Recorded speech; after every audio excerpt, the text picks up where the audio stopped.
These two teams have met on this field twice before. Now it's time for the rubber match, and what's at stake is the Open Division Championship in this final game of the 2012 football season here in the state of California. Good evening, everybody, and thank you for joining us wherever you're following the action tonight from around the world for this live audio webcast of the Open Division Championship between the De La Salle Spartans and the Centennial Huskies. I'm Jeff Kurtz alongside Valentin Escanuela. Valentin, you've got two programs here who have now combined for a total of 11 appearances in the State Bowl Championship. Centennial here in 2007. In 2008, they played De La Salle. They lost the first time, won the second time. They lost in 2010 to Palo Alto. Meanwhile, De La Salle has been here every time there's been a State Bowl game. They've won 4, lost 2, looking for number 5, and what would be win number 399 of legendary De La Salle coach Bob Lattiser's career if the Spartans can come away with a victory tonight.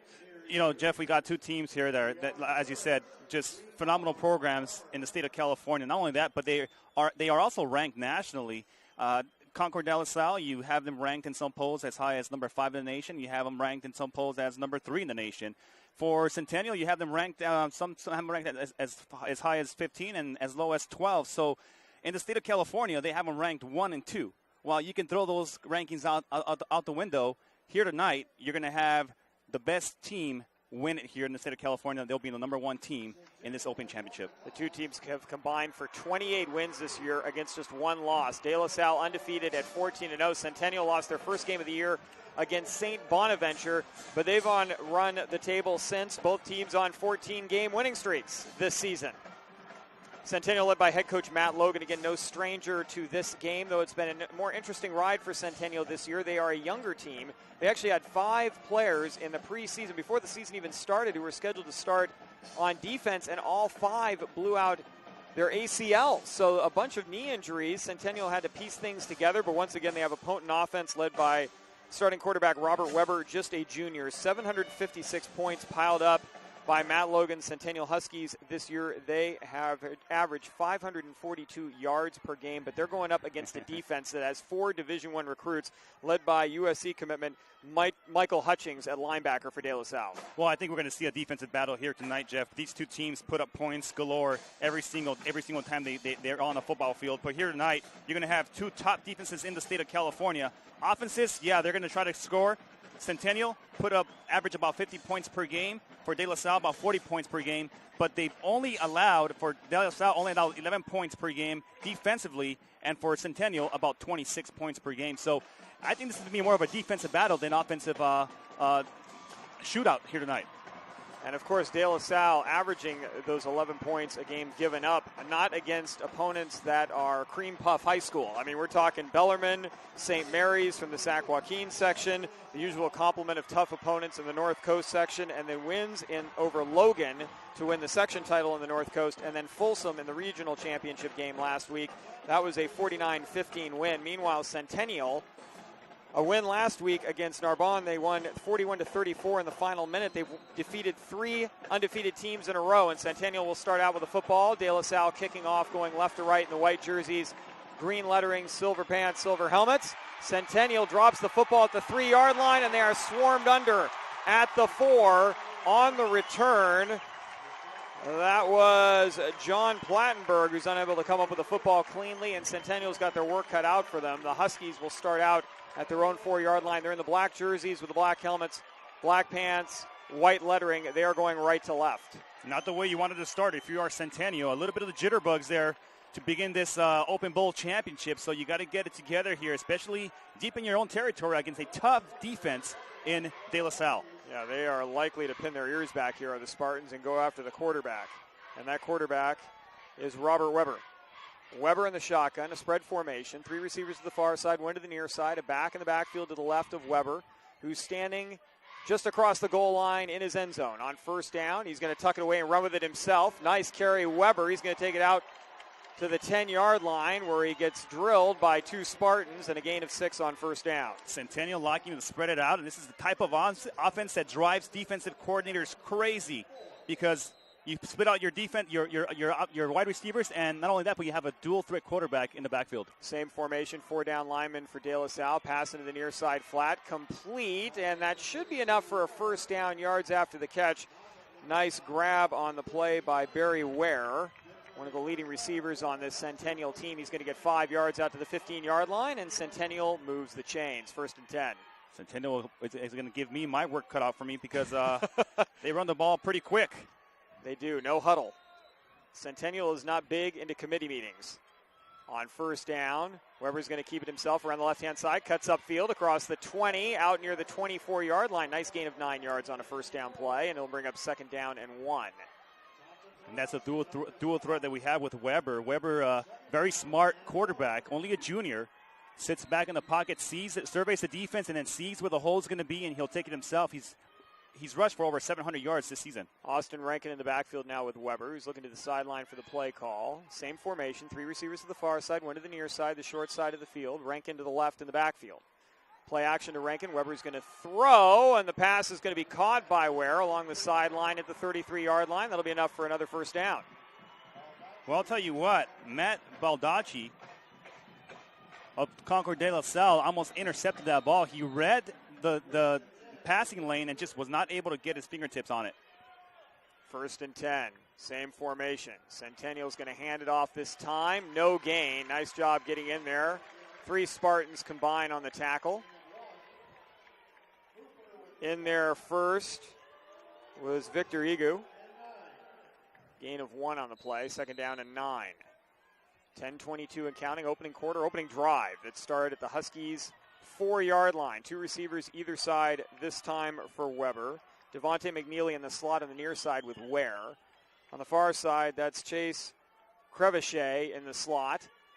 Play action. Weber's looking to his right. He's throwing a deep ball on a fade down the sideline, but it is well overthrown, incomplete. That pass was intended for Ryan Pascarella. Pascarella, Ware, and Crevichet are your top 3 selections for Robert Weber when he goes to the passing game, and there he misses with Pascarella. Bring up 3rd down and 9 from the 34-yard line. And I like that play call. They split out 5 receivers. They brought the safety in on a cover 2 coverage package, and they left a 1-on-1 situation on the far side of the field. On 3rd down, Weber looks to the sideline for the play call. He's got 2 receivers to either side. The ball at the left hash. Centennial going right to left, and he's going to move Rankin to his right-hand side. De La Salle just rushing 4 down linemen. The give is to Rankin. Rankin is going to get to the 35, perhaps the 36-yard line, a pickup of 2, but it's going to bring up 4th down. And Centennial, we'll see what they elect to do, but this would be a likely call for the punt unit, and that's exactly what's going to happen. So credit Centennial for moving from their 4-yard line and getting some field position. The drive's going to stall at their own 36. And a nice job by the De La Salle defense after giving up a couple of 1st downs. Standing tall, and they're going to get the ball back. 2 back to receive at the 30-yard line to our left. And set to punt. Centennial is going to drop the football, and it is going to be De La Salle ball inside the 20-yard line. Is unable to handle the snap. Centennial is going to turn it over. That Rigo Luna, who couldn't come down with that football. And you give De La Salle an opening. This offense in the red zone to start out, not a good sign for the Huskies. Yeah, you can't afford to make those kind of mistakes against a De La Salle squad that only has 19 yards to get into the end zone. Chris Williams, who is starting at quarterback in his 1st year for De La Salle, after taking over for 3-year starter Bart Houston, who won this open title game all 3 of those years. He's got a couple of pretty good running backs behind him in Tia Pepe Vitali and Das Tadalatasi, and those 2 combine with Williams to provide a running threat to counter Williams' arm, and Williams is really, what we're hearing from De La Salle staff, really grown into the position, especially filling some big shoes. Bart Houston now plying his trade at the University of Wisconsin. Believe it or not, their quarterback, Chris Williams, they were actually kind of spotty at the beginning of the season. De La Salle was. I read a lot of papers on articles on them, and talking about the quarterback position. Well, Chris Williams has really, really developed as a quarterback for De La Salle, and it always helps when you got 2 guys that can run the ball. And Vitali, who's rushed for over 1,800 yards this season, and then Tadalatasi for over 823 yards. Yeah, and this is in the process of the De La Salle offense putting up 41, 30, 21, 48, and 57 on 5 quality opponents. And that's the offense trying to sort it out. Here on first down, split backfield. Vitale to the left, Tadlatasi to the right behind Williams. On first down, the handoff is Vitale. He's inside the 10. He's down to the 5 where he will be tackled. A gain of 14, and it's first and goal, De La Salle. And credit the offensive line there for opening up that hole and getting him the ability to get upfield and a first down and more there, first and goal. Nice gain on that first play. Checking into the ball game, DJ Moffitt is in there now. Brings the play call into the huddle for Williams. Centennial's defense backed up deep in their own end. 3 backs in the backfield this time. Moffitt deepest. Williams under center with a couple of tight ends in there, 1 on each end. The handoff running right-hand side down to the 2 on the carry. That was Tadlatasi picking up 3, and it'll bring up second and goal. Centennial brought the blitz and was able to hold him short of the goal line. Looks like they're actually going to give him forward progress to the 1, so a pickup of 4. A gain of 4 yards anyways.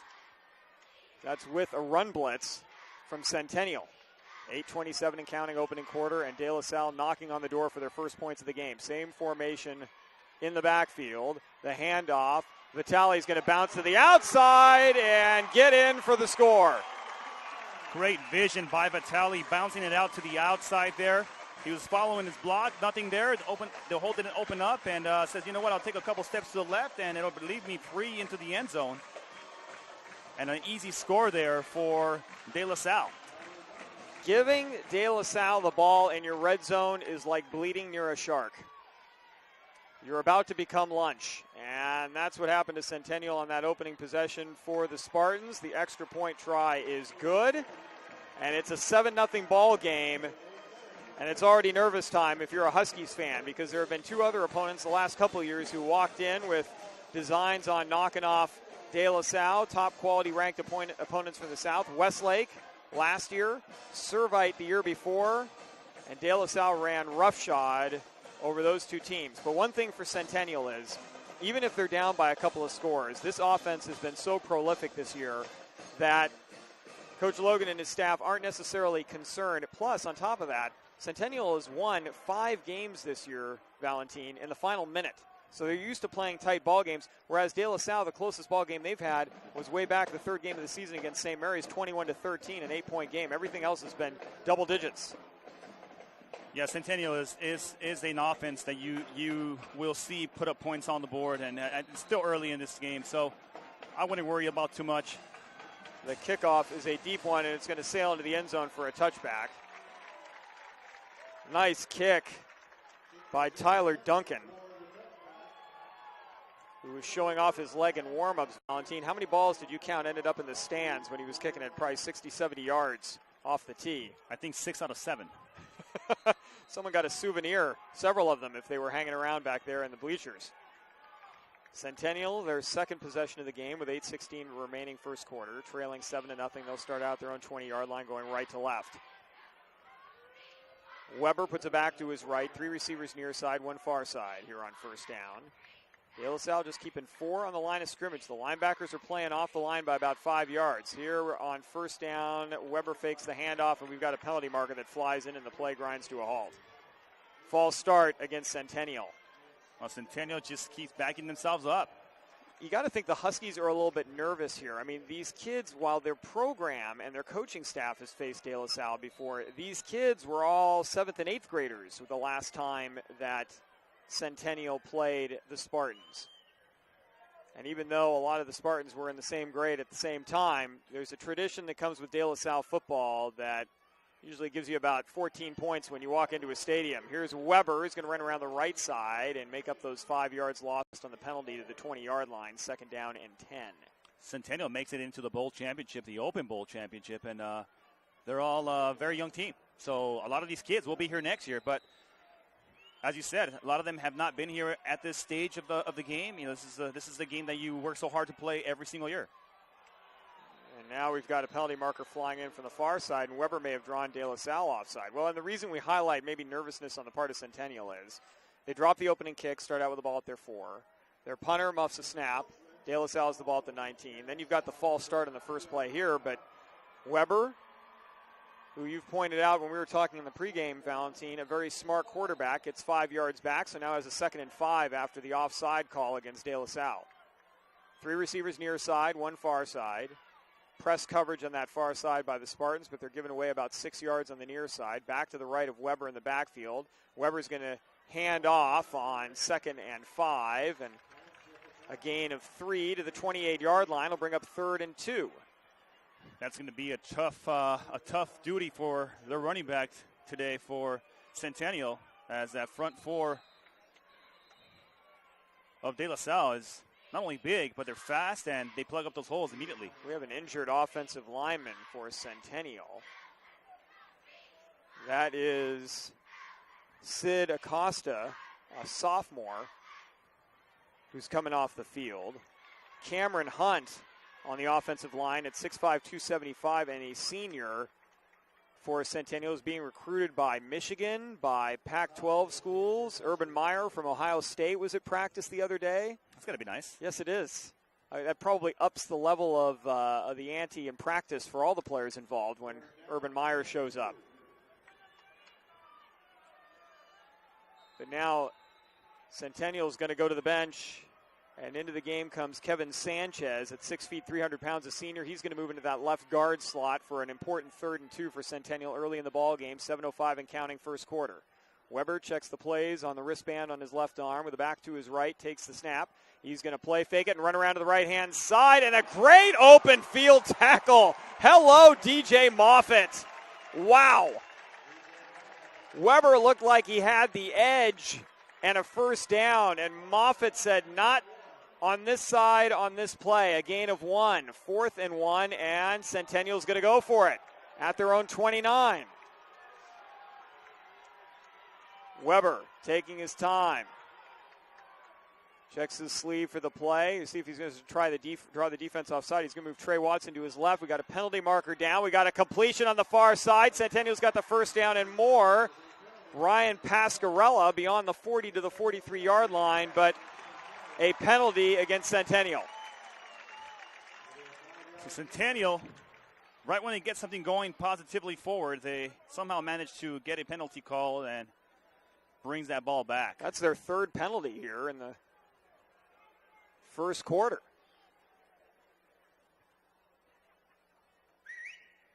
So this is going to move the Huskies back to their 24, and now instead of a 4th and 1, you got a 4th and 6. Coach Logan is now going to go to the punt team.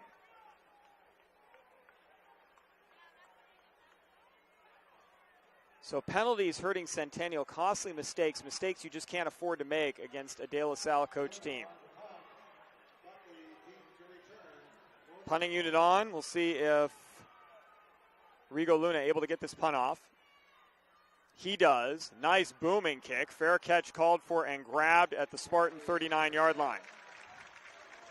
Nice kick there, and you put De La Salle in some decent field position here at the 40-yard line. But this is the opportunity for Centennial's defense to go ahead and get a 3-and-out here and get them a little bit of momentum back onto their offensive side. Andrew Buckley with the wise fair catch call at his own 39. 5:53 remaining first quarter play. 7-0 the score. You're following the action here on your destination for high school sports, PlayOnSports.com. Do you want to watch more of your school's great matchups like the game you're enjoying here tonight? Tell your school to sign up for the PlayOn Sports School Broadcast Program. The program allows schools to broadcast all of their games and other activities on the web. For more information, go to PlayOnSports.com/SBP.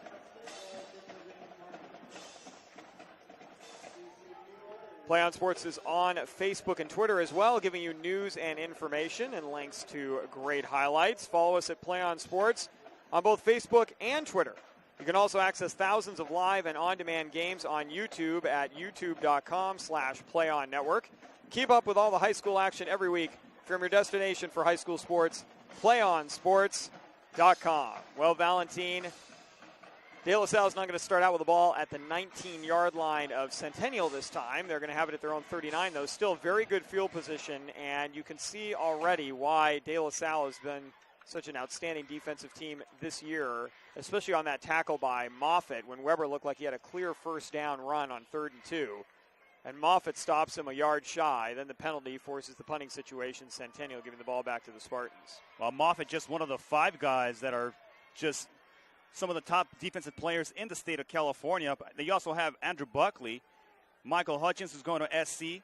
You got Victor Igu and also Summer Houston. So you got 5 guys on that squad that are top Division I prospects here in the state of California. And it's going to be tough to try to run the ball against these guys. We haven't even mentioned Hutchings' name yet. Centennial's had the ball twice, and he's been quiet so far, and he's one of the leaders of that defense. On first down, Williams is going to hand off up the middle, a short gain. Vitale across the 40 to the 42-yard line, a pickup of 3.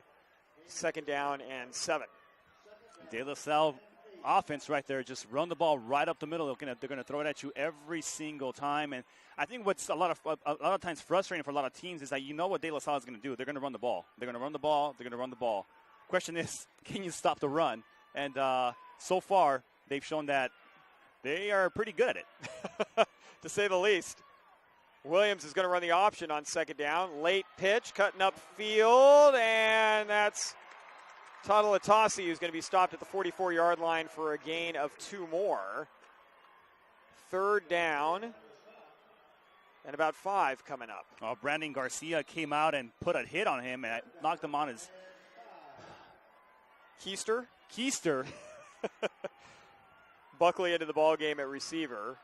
He's in the slot on the far side along with Austin Lone Star. One receiver to the near side as well. Williams in the shotgun with the back to either side of him. No tight ends. Williams is going to roll out. No, delayed handoff back the other way. Nice draw to the near side. That's Vitale on the carry. He's going to be close to a first down. Tackle on the play by John Plattenberg. But that is going to be enough for a Spartans first down. They needed 5. They got 5.5. Plattenberg was trying to get him inside the 50-yard line, and he managed to get him just inside of it, but past the 49-yard line where the first down marker was. So nice job by Centennial trying to hold that run off. Just didn't hold him enough. Watson and Buckley split out to the far side. Buckley in the slot, tight end left. Here's a handoff. Vitale trying to bounce to the outside, shakes a tackler in the backfield into Centennial territory. Penalty marker down, make that 2. Nice arm on our umpire. He tossed that flag 15 yards.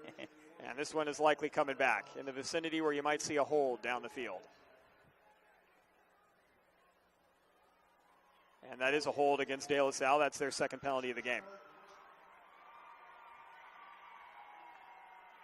A hold on that penalty, Jeff, but I got to tell you, Drew Sullivan, number 60, 6'2", 270 pounds, pushed his block about 10 yards upfield. He was running right behind his back as soon as he got past him. Well, the good news for De La Salle is they're only going to lose 2 yards ultimately, because at the high school level, it's from the spot of the penalty, which was 8 yards downfield. So first down and now 12 with 4:09 left in the first quarter. De La Salle, their 2nd possession of the game, going left to right in the white jerseys. They lead at 7-0. 2 receivers near side this time. Tight end left, split backfield.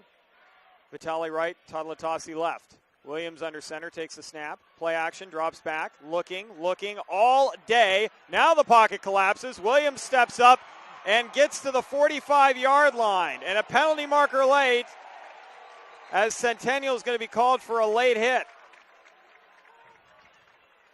Williams ran up the middle, and it was like the Red Sea parted, and he's going to get a first down on the personal foul against Centennial, the 4th Huskies penalty of the quarter. What great vision there by Williams, as he saw the pocket breaking down, said, you know what, I got to go.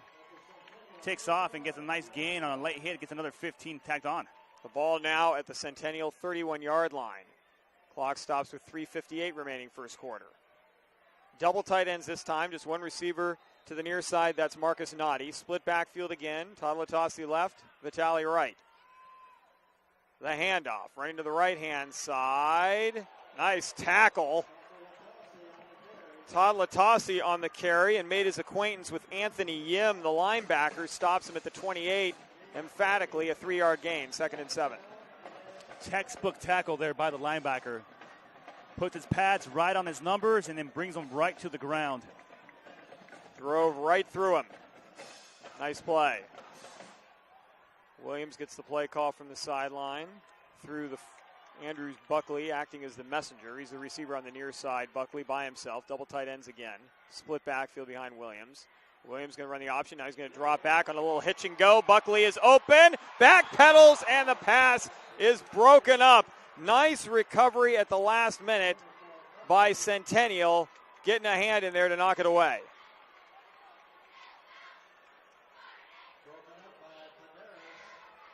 Padaris in coverage. Or excuse me, that was Gavin Andrews in coverage, the DB on that side, hustling back to the ball. A little bit underthrown. Buckley was backpedaling like he was backing up for a fly ball in center field. Incomplete. 3rd down and 7. 4-down lineman for Centennial. Williams is going to roll to his left. He's looking, he's throwing. He's got a man open, complete inside the 10, down to the 4-yard line. On the reception goes Austin Lone Star, and it's 1st and goal once again for the Spartans. Lone Star running a quick slant right down the middle and got hit in stride. You couldn't have asked for a better thrown ball than that one. I love the way Williams moves outside the pocket.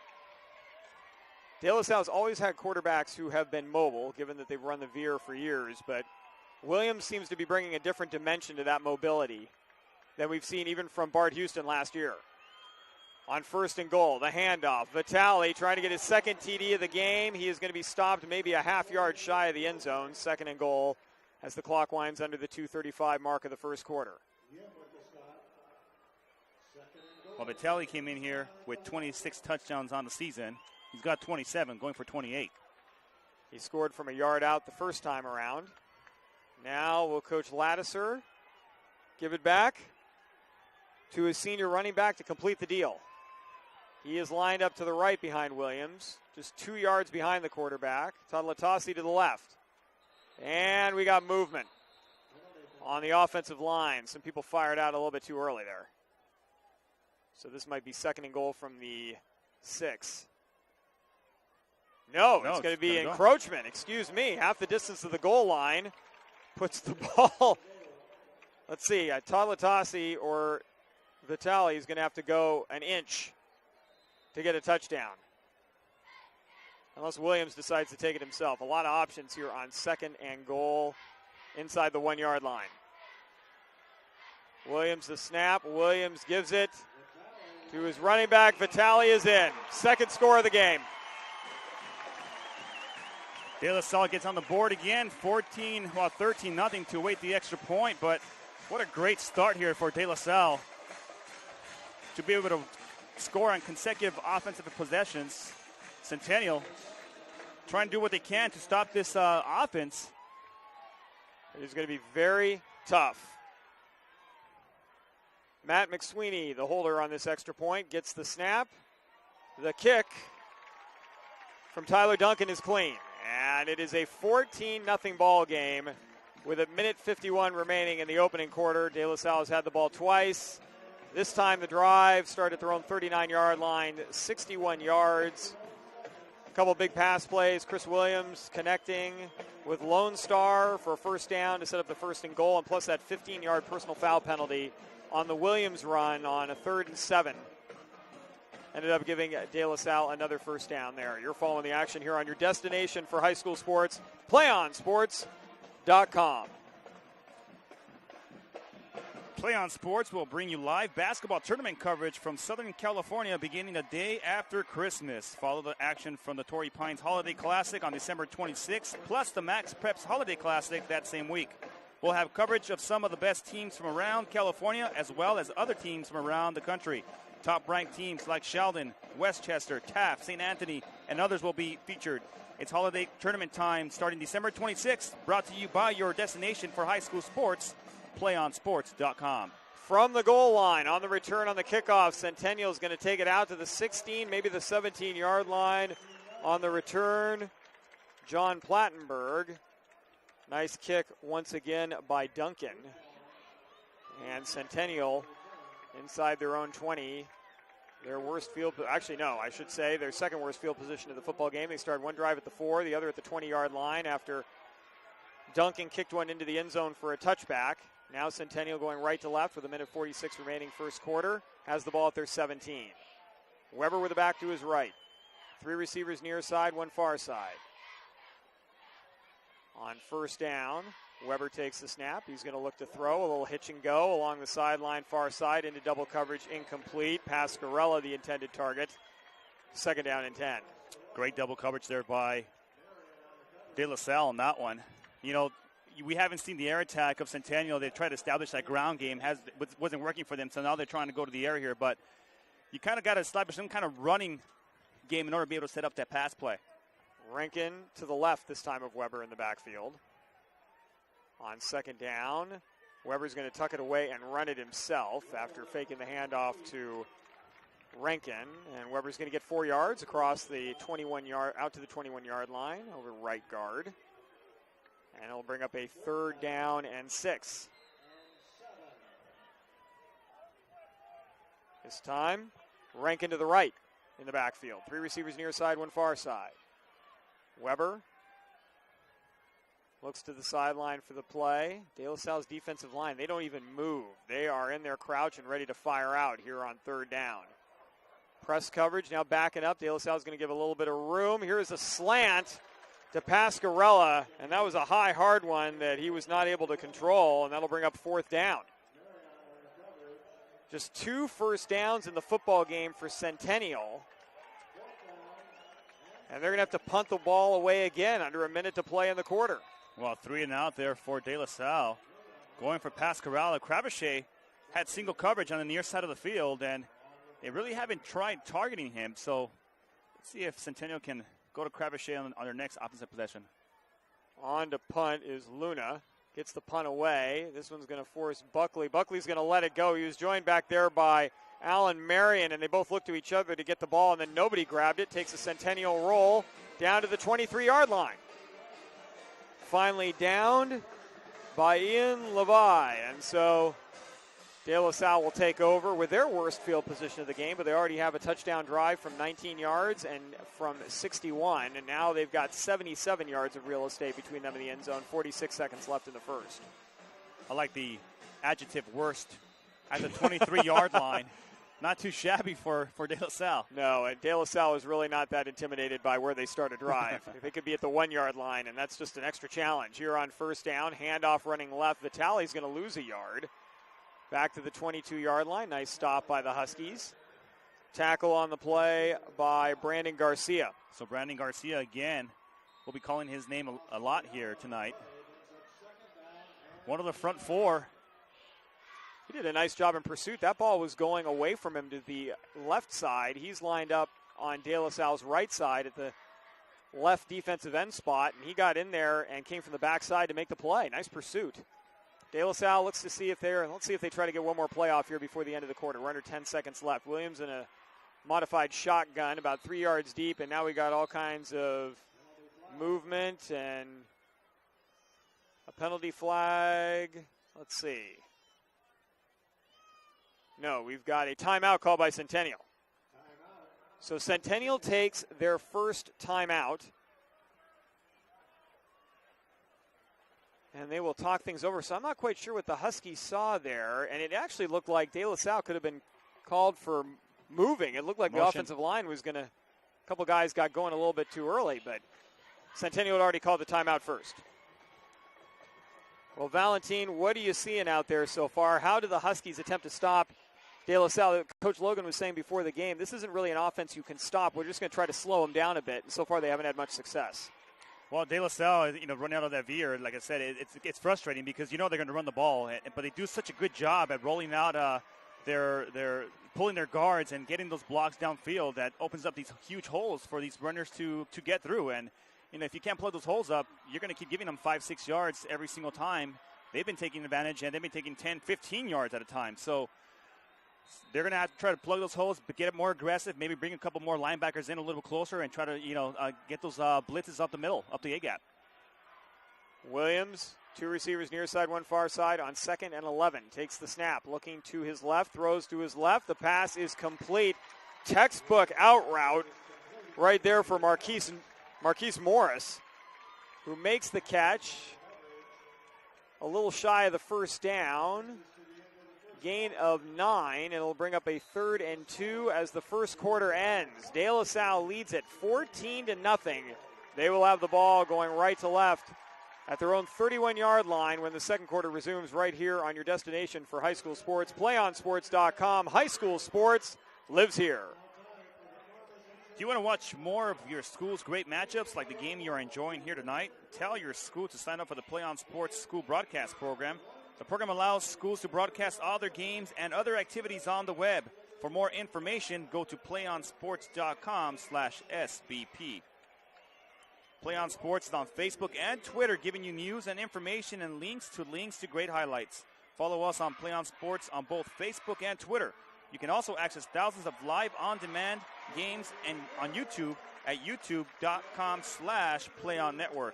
Keep up with all the high school action every week from your destination for high school sports, PlayOnSports.com. Teams switch sides here to begin the second quarter of play. De La Salle now going right to left, Centennial left to right. And Valentine, you made this point a moment ago of the many things you can admire about De La Salle's program over the years, and there's certainly a long list. One of them is that they continue to run plays that the defense knows are coming. You know, it's not hey, we're going to try to do this or try to do that, or we're going to put together a new game plan that's going to have a whole different set of plays in there on a weekly basis. They just keep running the same thing over and over and over and over again, and they run it so well. Even if you know it's coming, it's still difficult to stop.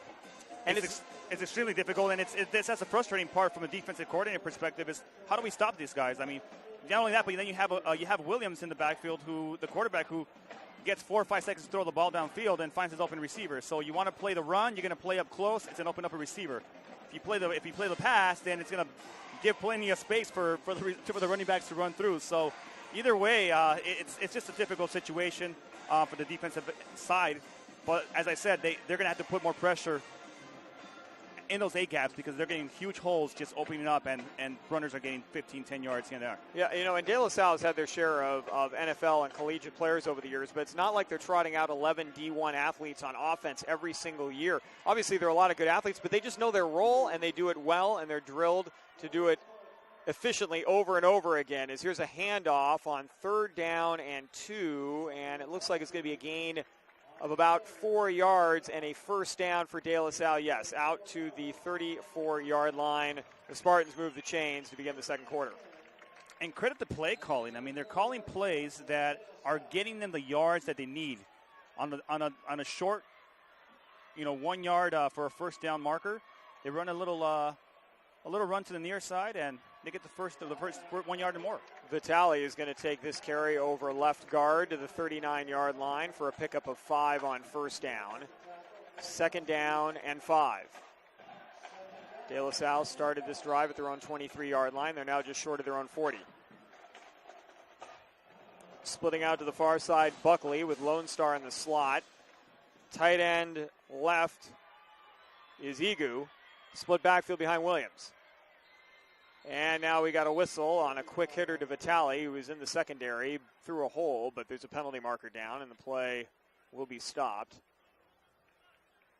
And this is a dead ball penalty, false start against De La Salle. I guess the one blemish for De La Salle so far, 3 penalties in the first half, and there have been a couple times when their offensive line probably could have gotten flagged for a false start. They're just firing out a little bit too quickly. Just a little bit too quickly. So it will now be 2nd and 10 back at the 35 or 34-yard line.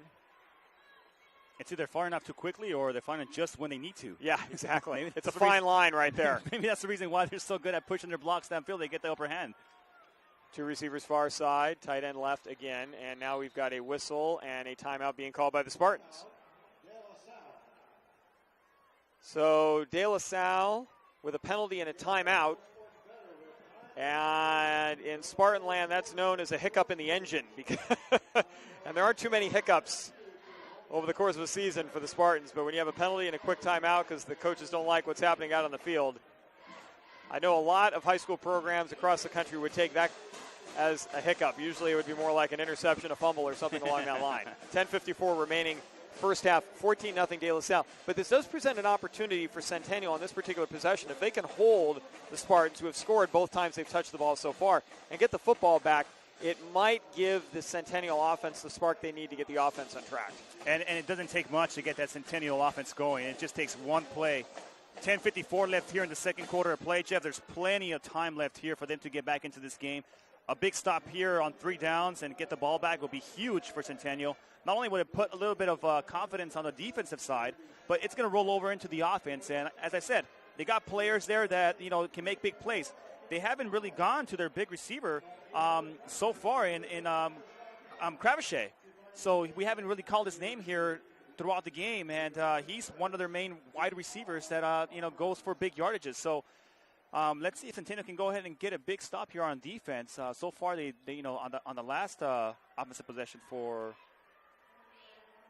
De La Salle, they actually got a couple plays for minus yards, which they hadn't done all game long. So if they can get a big stop here and get the ball back, Centennial has a shot to, get back into this game right before half. Well, we saw this earlier today. Marin Catholic in the Division III game jumped out to a 21-0 lead against Madison.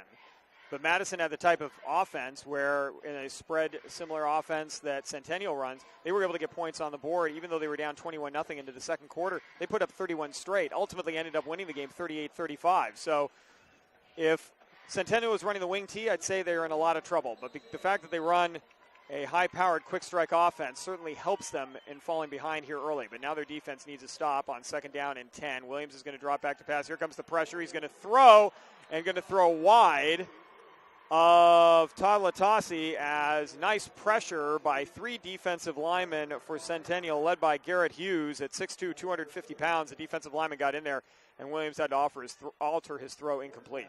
That was a great job getting the penetration right through the A-gap and put that pressure on the quarterback. He didn't have enough time to look downfield and throw. Pass was rushed, incomplete. Big 3rd down here. 3rd down and long, the longest 3rd down they've had so far here in this game. Yeah, you spoke about filling the A-gap a moment ago, Valentin, and Hughes and company certainly did that there. 2 receivers far side, 1 near side for Williams. He's got 1 back in the backfield and a tight end to his left. Lone back is Vitale. Centennial looking to blitz. They're sending 5. Here comes the pressure. Williams is going to throw back near side to the tight end in a one-on-one situation, and that's going to be enough for a 1st down, but the ball is fumbled, and Centennial has recovered it. The first turnover of the game, and coming up with a loose ball was J.C. Guerrero Cepeda at the De La Salle 47-yard line. Well, that was a great job by Williams getting rid of the ball with the pressure. They brought the outside linebacker in on the blitz, and he rushed him over to the near side, found his check down man, and the check down man takes it upfield but fumbles the ball, and Centennial gets the ball back here on offense. You talk about a defensive play that brings momentum back onto your offense. That's what you were looking for right there, Jeff. Austin Hooper, who was in a one-on-one situation with a blocker in front of him, trying to extend for that 1st down, fumbled the football. Here's a handoff on 1st down. Nice run by Centennial. That's Trey Watson with a carry. Down to the 37-yard line. We'll see if it's close enough for a 1st down. They're going to give him 9 to the 38. 2nd and 1. If I'm Centennial, I'm upping the tempo here, and that's exactly what they're going to do. This time Woods is going to carry it, and he drops the football, and now does De La Salle have it? They do! From one turnover to the other, De La Salle returns the favor and pokes that ball away and gets it back here on the defensive side. And if you're Centennial, you got to be shaking your head. You had an opportunity here to go ahead and put that momentum back on your side, and you gave it right back to De La Salle. Woods had the 1st down, was going for extra yardage, and was carrying the ball a little bit too far away from the breadbasket. And De La Salle took his bread. Now at the De La Salle 37-yard line, 1st and 10. Williams under center. He's going to do a quick hitter to Vitale, and Vitale will take it 2 yards to the 39-yard line over right guard. 10:05 remaining in the half. Not a lot of time off the clock here in the second quarter, but a lot of activity. 14-0, De La Salle leading. Each team with 2 timeouts remaining in the half. 2nd down and 8. I'm liking what I'm seeing from Centennial there, and on the front 4, the front 5 of Centennial starting to plug up those holes, those running holes for De La Salle. Williams running the option. He's going to keep it himself across the 40, out near the 43-yard line. He's about 4 yards shy of a 1st down. 3rd and 4 as we get our first quarter stats in. And De La Salle 15 plays for 85 yards. Centennial, who's averaging 542 yards per game, only 28 first quarter yards on 14 plays.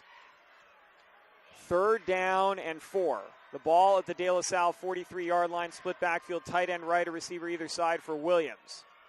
Williams the snap, drops back, 3-step drop, looking to throw, pass complete, nice grab. Buckley's got the first down. Into Centennial territory at the 46-yard line. Nice read by Williams, seeing the coverage was giving Buckley some room, about 5 yards, takes advantage and gets more than enough for a first down. De La Salle always taking what they're given. Not trying to do too much with the ball, just keeping it simple. You want to give me 5 yards, I'll go ahead and give you 5 yards. Tight end right, split backfield for Williams on first down. He's doing a hit up the middle and into the secondary and heading for the end zone. Vitale has got his 3rd touchdown of the half. There is no stopping Vitale as soon as he got past that first line of defense. Secondary nowhere to be found for Centennial, and Vitale goes into the end zone for an easy score. Almost untouched. I think the only person that touched him was his own offensive lineman. That he ran into before he bounced to the left and outran the linebacker into the end zone from 46 yards out. De La Salle with Tyler Duncan out there for the extra point try, trying to make it 21-0. And this kick is good. 8:57 to play in the half, and De La Salle takes advantage of the Centennial turnover, forcing one themselves after they'd given one up, and drives down the field from their 37 for a 63-yard drive culminated by a 46-yard touchdown run by Tia Pepe Vitale. 21-0 Spartans.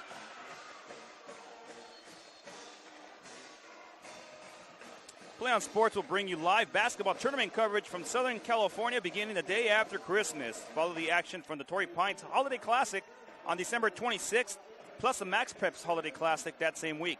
We'll have coverage of some of the best teams from around California as well as other teams from around the country. Top-ranked teams like Sheldon, Westchester, Taft, St. Anthony, and others will be featured.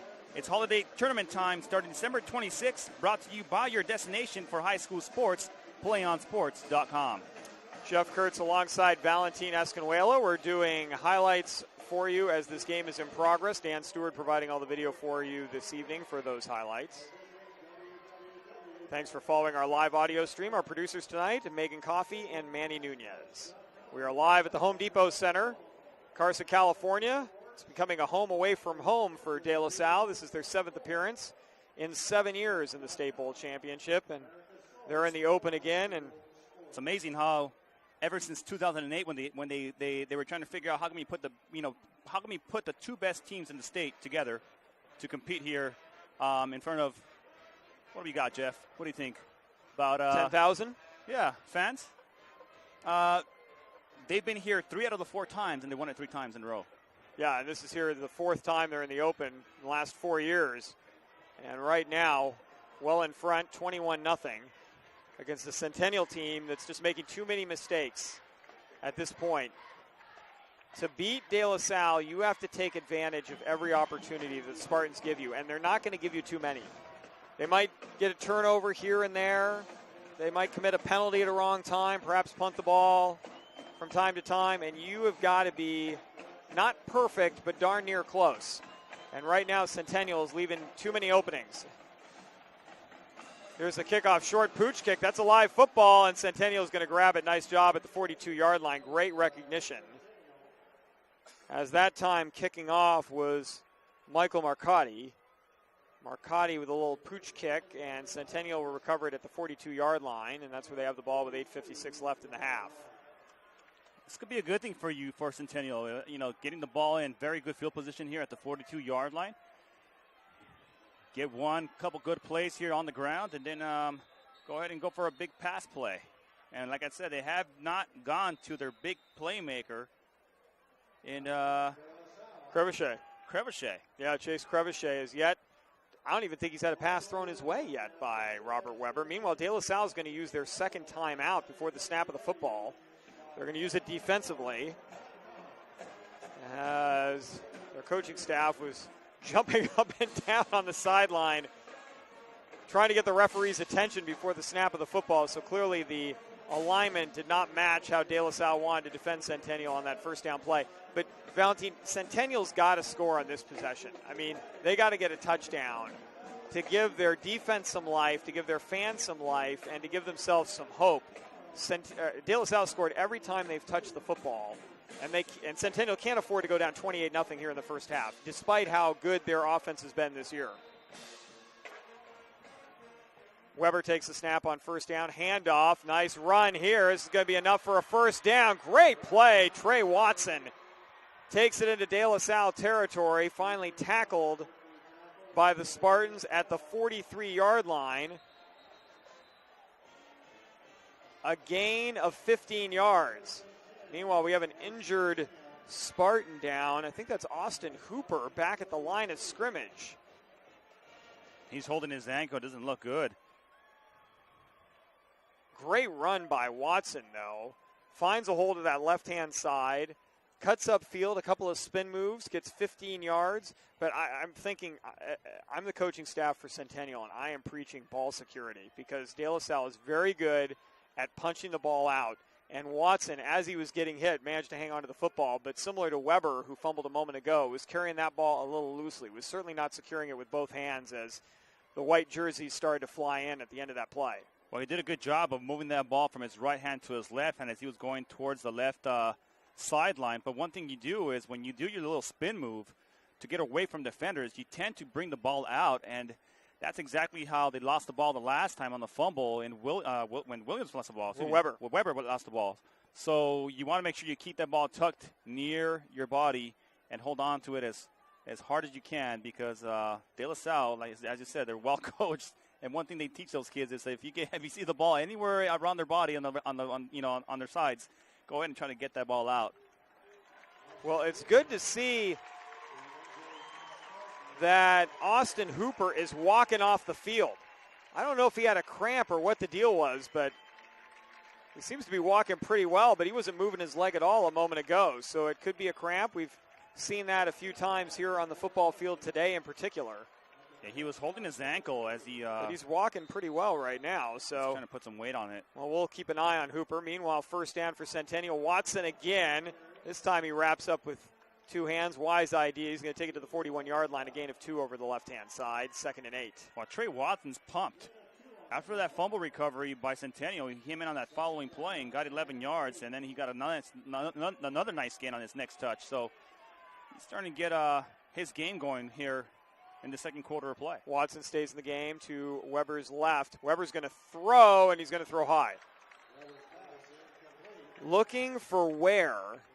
You know, one thing that Ware caught a couple of passes early on that second possession, or on that first possession for Centennial. And all the rest of the stuff that Centennial's tried to run has been deeper. And I got to think maybe if they did some crossing routes across the middle, they might find some openings a little bit shorter as opposed to 10, 12, 15 yards down the field. And Barry Ware has some nice size, 6'3", 190 pounds, so a nice size for a receiver here at the high school level. Press coverage on Ware on the far side. Here's the handoff to Watson. No, Weber's going to keep it. Weber spins out of a tackle, bounces to the outside, dives forward to the 39-yard line. Fortunate to get a couple on the play before he is tackled by Michael Hutchings. And it'll bring up 3rd down and 6 for Centennial. Probably 2-down territory, though, for the Huskies, given that they're in the Spartans' 39-yard line. Or, 4th down. Well, it is 2-down territory. There you go. Somehow I missed it. Oh, yeah, the incompletion. I forgot. There we go, folks. Getting my head back in the game. 7:44 remaining in the half. 4th down and 6.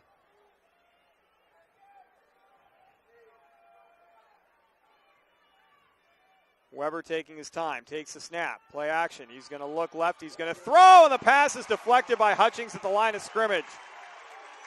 Devontae McNeely was open across the middle, so you could see that Centennial was trying to go across the middle, and he was at the 30-yard line. Would have been an easy first down, but Hutchings extends, gets his left arm up there and deflects it away, and De La Salle takes over on downs at their own 39-yard line.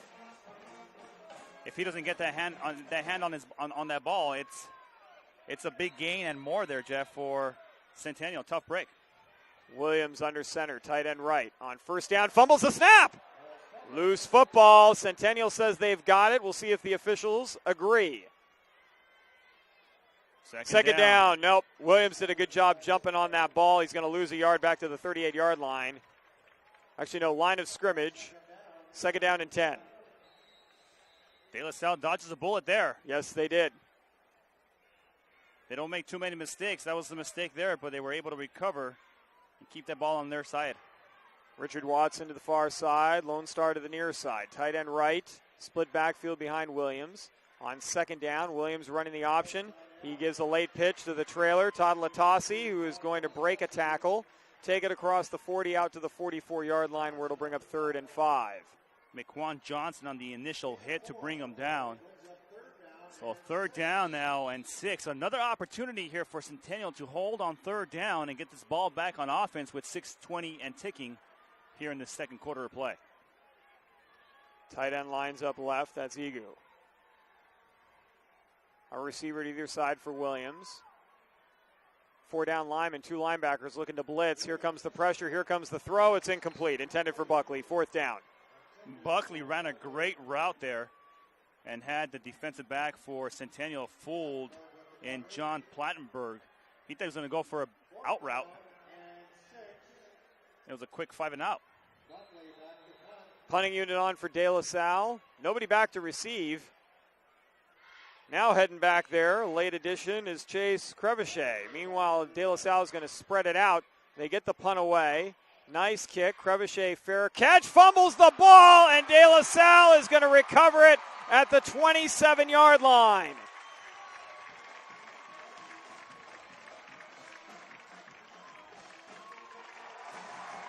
This was not the game that you wanted to make these mistakes against De La Salle if you're Centennial. Just too many. Crevichet was running up to get the fair catch call, and it went off his chest pad in the front, and De La Salle hopped right on it. And they've got a fresh set of downs in Centennial territory. 6:03 left on the clock here in the first half. Pretty good 4th down conversion there for De La Salle. To say the least. Williams running the option. He's going to give it to the first man through. The ball is fumbled, but Vitale recovers it. And he's going to lose a yard to the 28. Suddenly nobody can hang on to the ball. It's not wet out there, folks. It's very dry. We had rain yesterday, but we haven't had a lick of moisture here today. 2nd down and 11. But suddenly nobody seems to want the football. We've had the ball on the turf 5 times here in the last 6 minutes. And De La Salle's fortunate they've only lost 1. On 2nd down, Williams is going to throw near side. Pass complete. Buckley is going to be driven out of bounds around the 20-yard line. Finally down at the 19. It's a gain of 9. And once again, Centennial just keeping it nice and simple. Giving a big cushion there for the receiver, giving him 9 yards. Playing him off about 9 yards and a quick 5-yard route and out. Easy 7-8 yard gain. Jumbo formation in the backfield. 3 backs back there. Here is the handoff running left-hand side, cutting up field. That should be enough for a 1st down. Vitale on the carry to the 16. He needed 2. He got 3. 1st down and 10, De La Salle. Clock stops with 5:11 left in the half. 21-0 Spartans.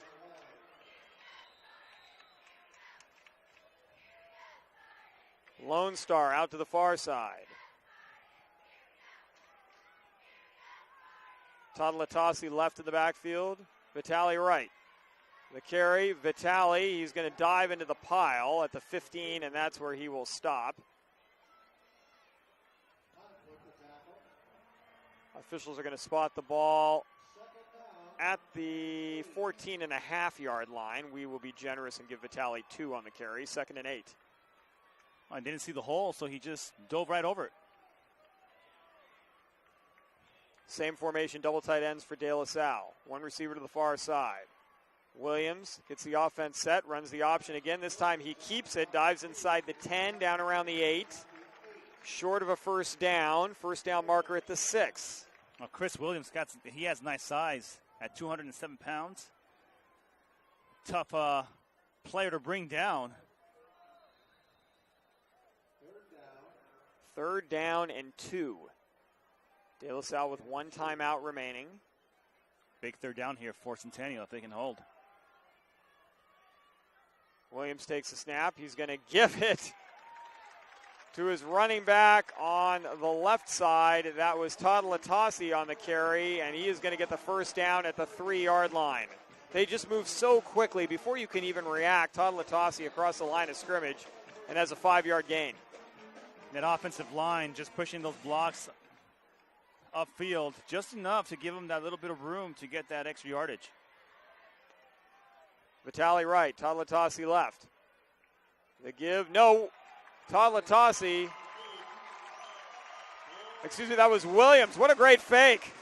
Who had the ball there? It looked like Todd Latasi did, diving into the middle, and then Williams walked around the right side for an easy touchdown. So nonchalantly, not only was I fooled, but so was the Centennial defense. Well, he's got the size of a running back, Jeff. 207-pounder. Ran right into his offensive lineman and then bounced it out himself into the end zone for a touchdown. Extra point try coming up here for Tyler Duncan. Duncan's kick is good. 28-0 De La Salle with 3:32 left in the first half. It has been all Spartans, and De La Salle has managed to overcome some mistakes, and Centennial has given the Spartans too many. But that is a familiar refrain, as we'll keep it right here on PlayOnSports.com. A lot of teams have had that lament through the first 24 minutes of play and a half against De La Salle. We made too many mistakes, and if De La Salle made any, they were able to overcome theirs.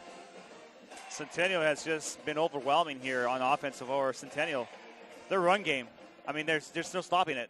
It's really tough to stop this offense when you got guys that are, I mean, I don't even know what to say. They're so talented. Yeah. When it comes to, especially at the high school level, they're so well coached. They practice every single day, and then they put it all on the field when it matters. And De La Salle has done that tonight. Well, Matt Logan, the head coach for Centennial, made no bones about it. He said this is the premier high school football program in America that we are facing tonight. This kick is going to go into the end zone for a touchback.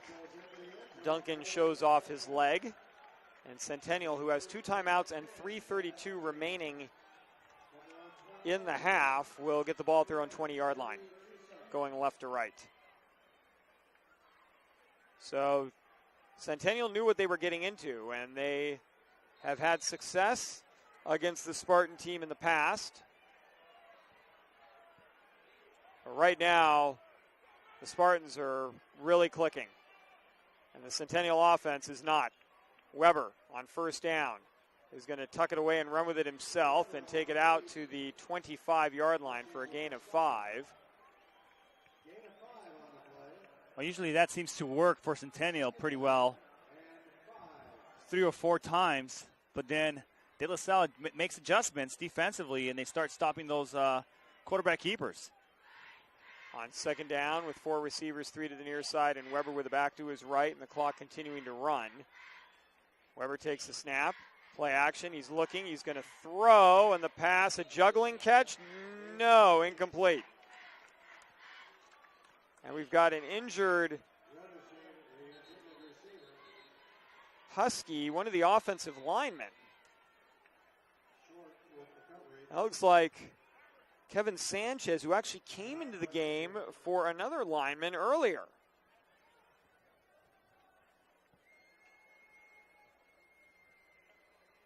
I didn't see what happened. That was on the backside of the play. The pass was intended for Chase Crevichet on the near side. And Sanchez was the guard on the left.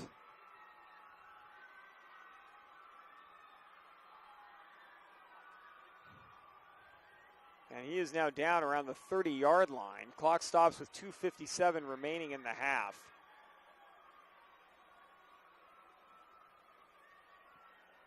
And hopefully he's okay. Looks like they're helping him up. Centennial facing a 3rd and 5.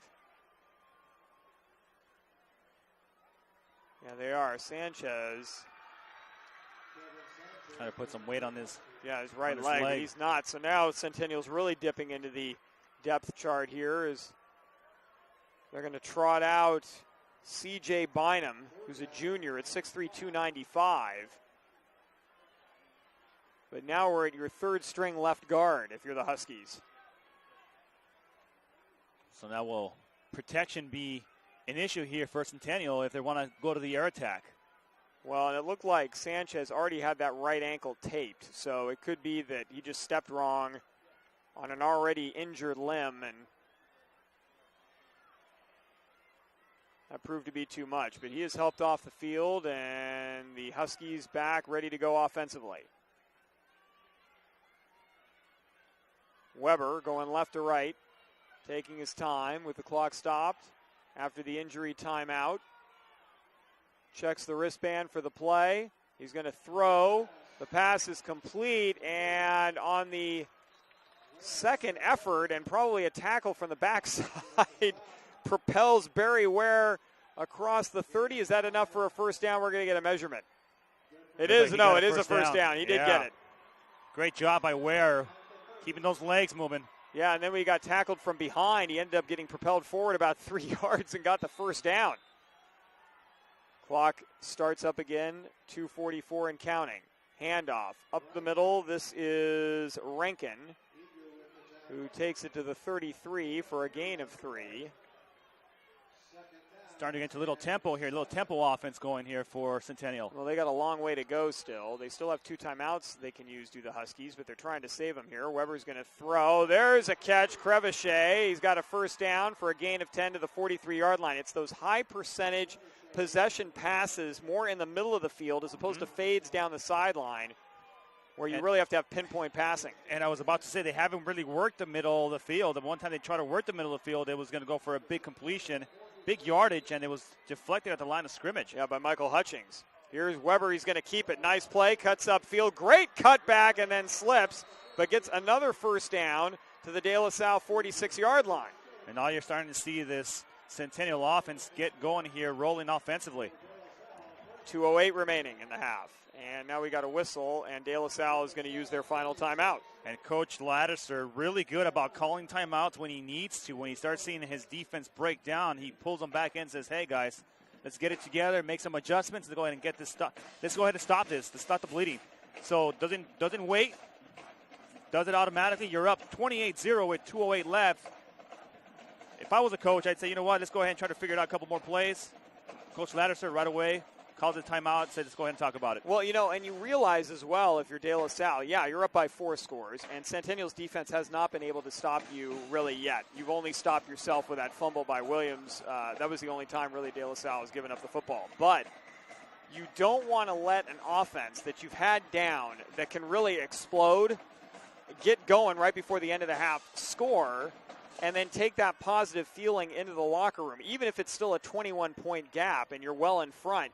We've seen some crazy things happen. You really have at the high school level. And De La Salle, though they are an outstanding program, certainly not immune to the craziness. And they've experienced that as well here on this football field in the history of the State Bowl Championship.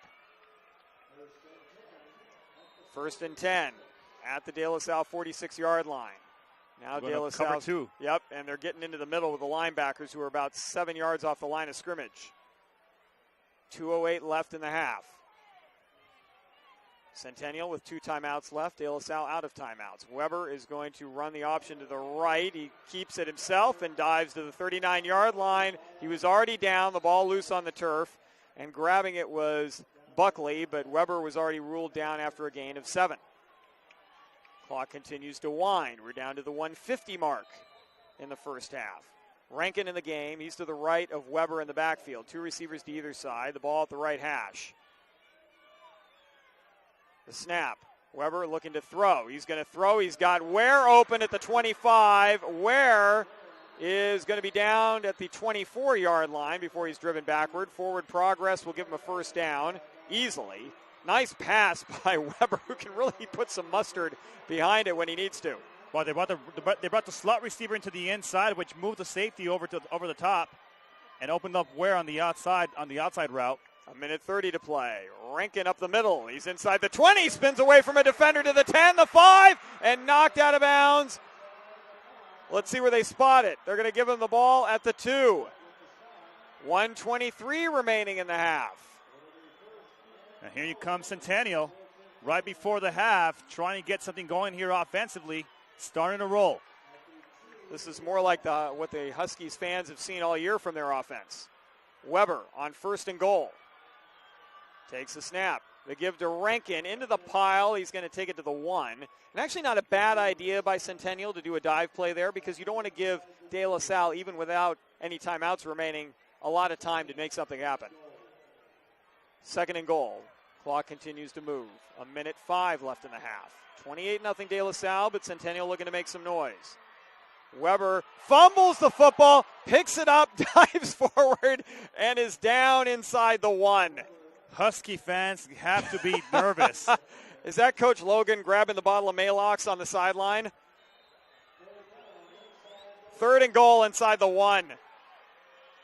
The give and into the end zone. No signal yet. Touchdown. Rankin from a yard out with 36 seconds to play. Centennial gets it into the end zone, and the dog pound explodes. The Huskies are on the board, and the extra point try. Rigo Luna out of the hold of Crevichet. Crevichet is counting. 1, 2, 3, 4, 5, 6, 7, 8, 9. He's missing 1. There it is. Crevichet better hurry up a little bit, too. He's going to get a delay call here as the holder. The snap is low. The kick by Luna is good. I'll tell you. A bad snap and a good recovery there by Crevichet gets it down, and the kick is good. 28-7. Centennial is walking a high wire, Valentine, and every time they have a wobble, you can hear their whole crowd suck in their breath. 36 seconds left in the half, and the Huskies are on the board. So it is 28-7, and it is certainly going to make things a little bit more interesting here as we go into the second half of play, certainly. A much-needed score there by Centennial to end this first half with 36 seconds left. Not that it's, in the books, but... Yeah, and the Spartans can score in 36 seconds. And on top of that, De La Salle is going to get the ball to begin the second half of play. So it is imperative for Centennial that they allow nothing big to happen from De La Salle's special teams or their offense here in the final 36 seconds. I don't see Coach Lattiser trying anything too risky necessarily, especially if he gets the ball deep in his own end, and the fact that they get the ball first to begin the second half. That would certainly be the wiser play, but I think he just handed off to Vitali. That's not a bad idea either. Coach Lattiser, we'll keep in mind here, Coach Lattiser, 398 victories, and this broadcaster, 0. So we will defer to the legendary coach. Luna to kick. He's going to send it deep, and he's going to send it into the end zone for a touchback. So they're going to make the Spartans go the long way, starting out their own 20. And you see how Coach Lattiser was defending against an onside kick or any kind of trickery there by bringing his guys up a little bit forward. Yeah, and willing to defer on the return. And Luna made that a moot point by kicking it into the end zone. So we'll see what De La Salle elects to do. They are out of timeouts. They have 36 seconds on the clock. Williams in the huddle as a receiver out to either side. Lone Star far side. Near side is Watson. Tight end right. And Williams is going to take a knee. That is the percentage play. That is the right play. And De La Salle will be content to take a 28-7 lead into the locker room. It looks like Centennial's got 2 timeouts they can use, but they are not going to do that here. And I don't think De La Salle needs to run. Nope, the play clock was just started a couple seconds ago. De La Salle does not need to run another play in the first half. Well, it was a strong showing by the Spartans in the first half. They had a 28-0 lead, but Centennial breathed a little bit of life into their hopes with a touchdown in the last minute of play in the first half, and De La Salle will be up 28-7 at the intermission. Folks, we're going to take a break here on PlayOnSports.com as well, then come back with a short halftime show. Again, your halftime score, De La Salle 28, Centennial 7 in this Open Championship game, live at the Home Depot Center in Carson, California. We'll be back with a halftime in just a few moments, folks. Please stay with us.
Back here on PlayOnSports.com, your destination for high school sports. Jeff Kurtz rejoined by Valentin Escanuela. We are live at the Home Depot Center at halftime in the Open Division Championship, the final football game of the year here in the state of California. What a year it has been. Our coverage on PlayOnSports.com in every section in the state this year. We have been all over the place, covered at least one team from every single section, and obviously many games on many weeks, and it is all culminating with a state bowl championship and one final half of football. De La Salle leading it at the half, 28-7. And Valentin, we've been handed the halftime stats, and what leaps off the page here at you? Not so much off the page, on the scoreboard, 28-7. As far as the stats go, it's not. I mean, it doesn't look like it's. It doesn't look like De La Salle should have a 3-touchdown lead. Time of possession, pretty much the same. 13 minutes for De La Salle, 10 minutes, a little bit over 10 minutes for Centennial, and then rushing yardage, 131 rushing yards for De La Salle and 93 for Centennial. Not too much of a big difference there.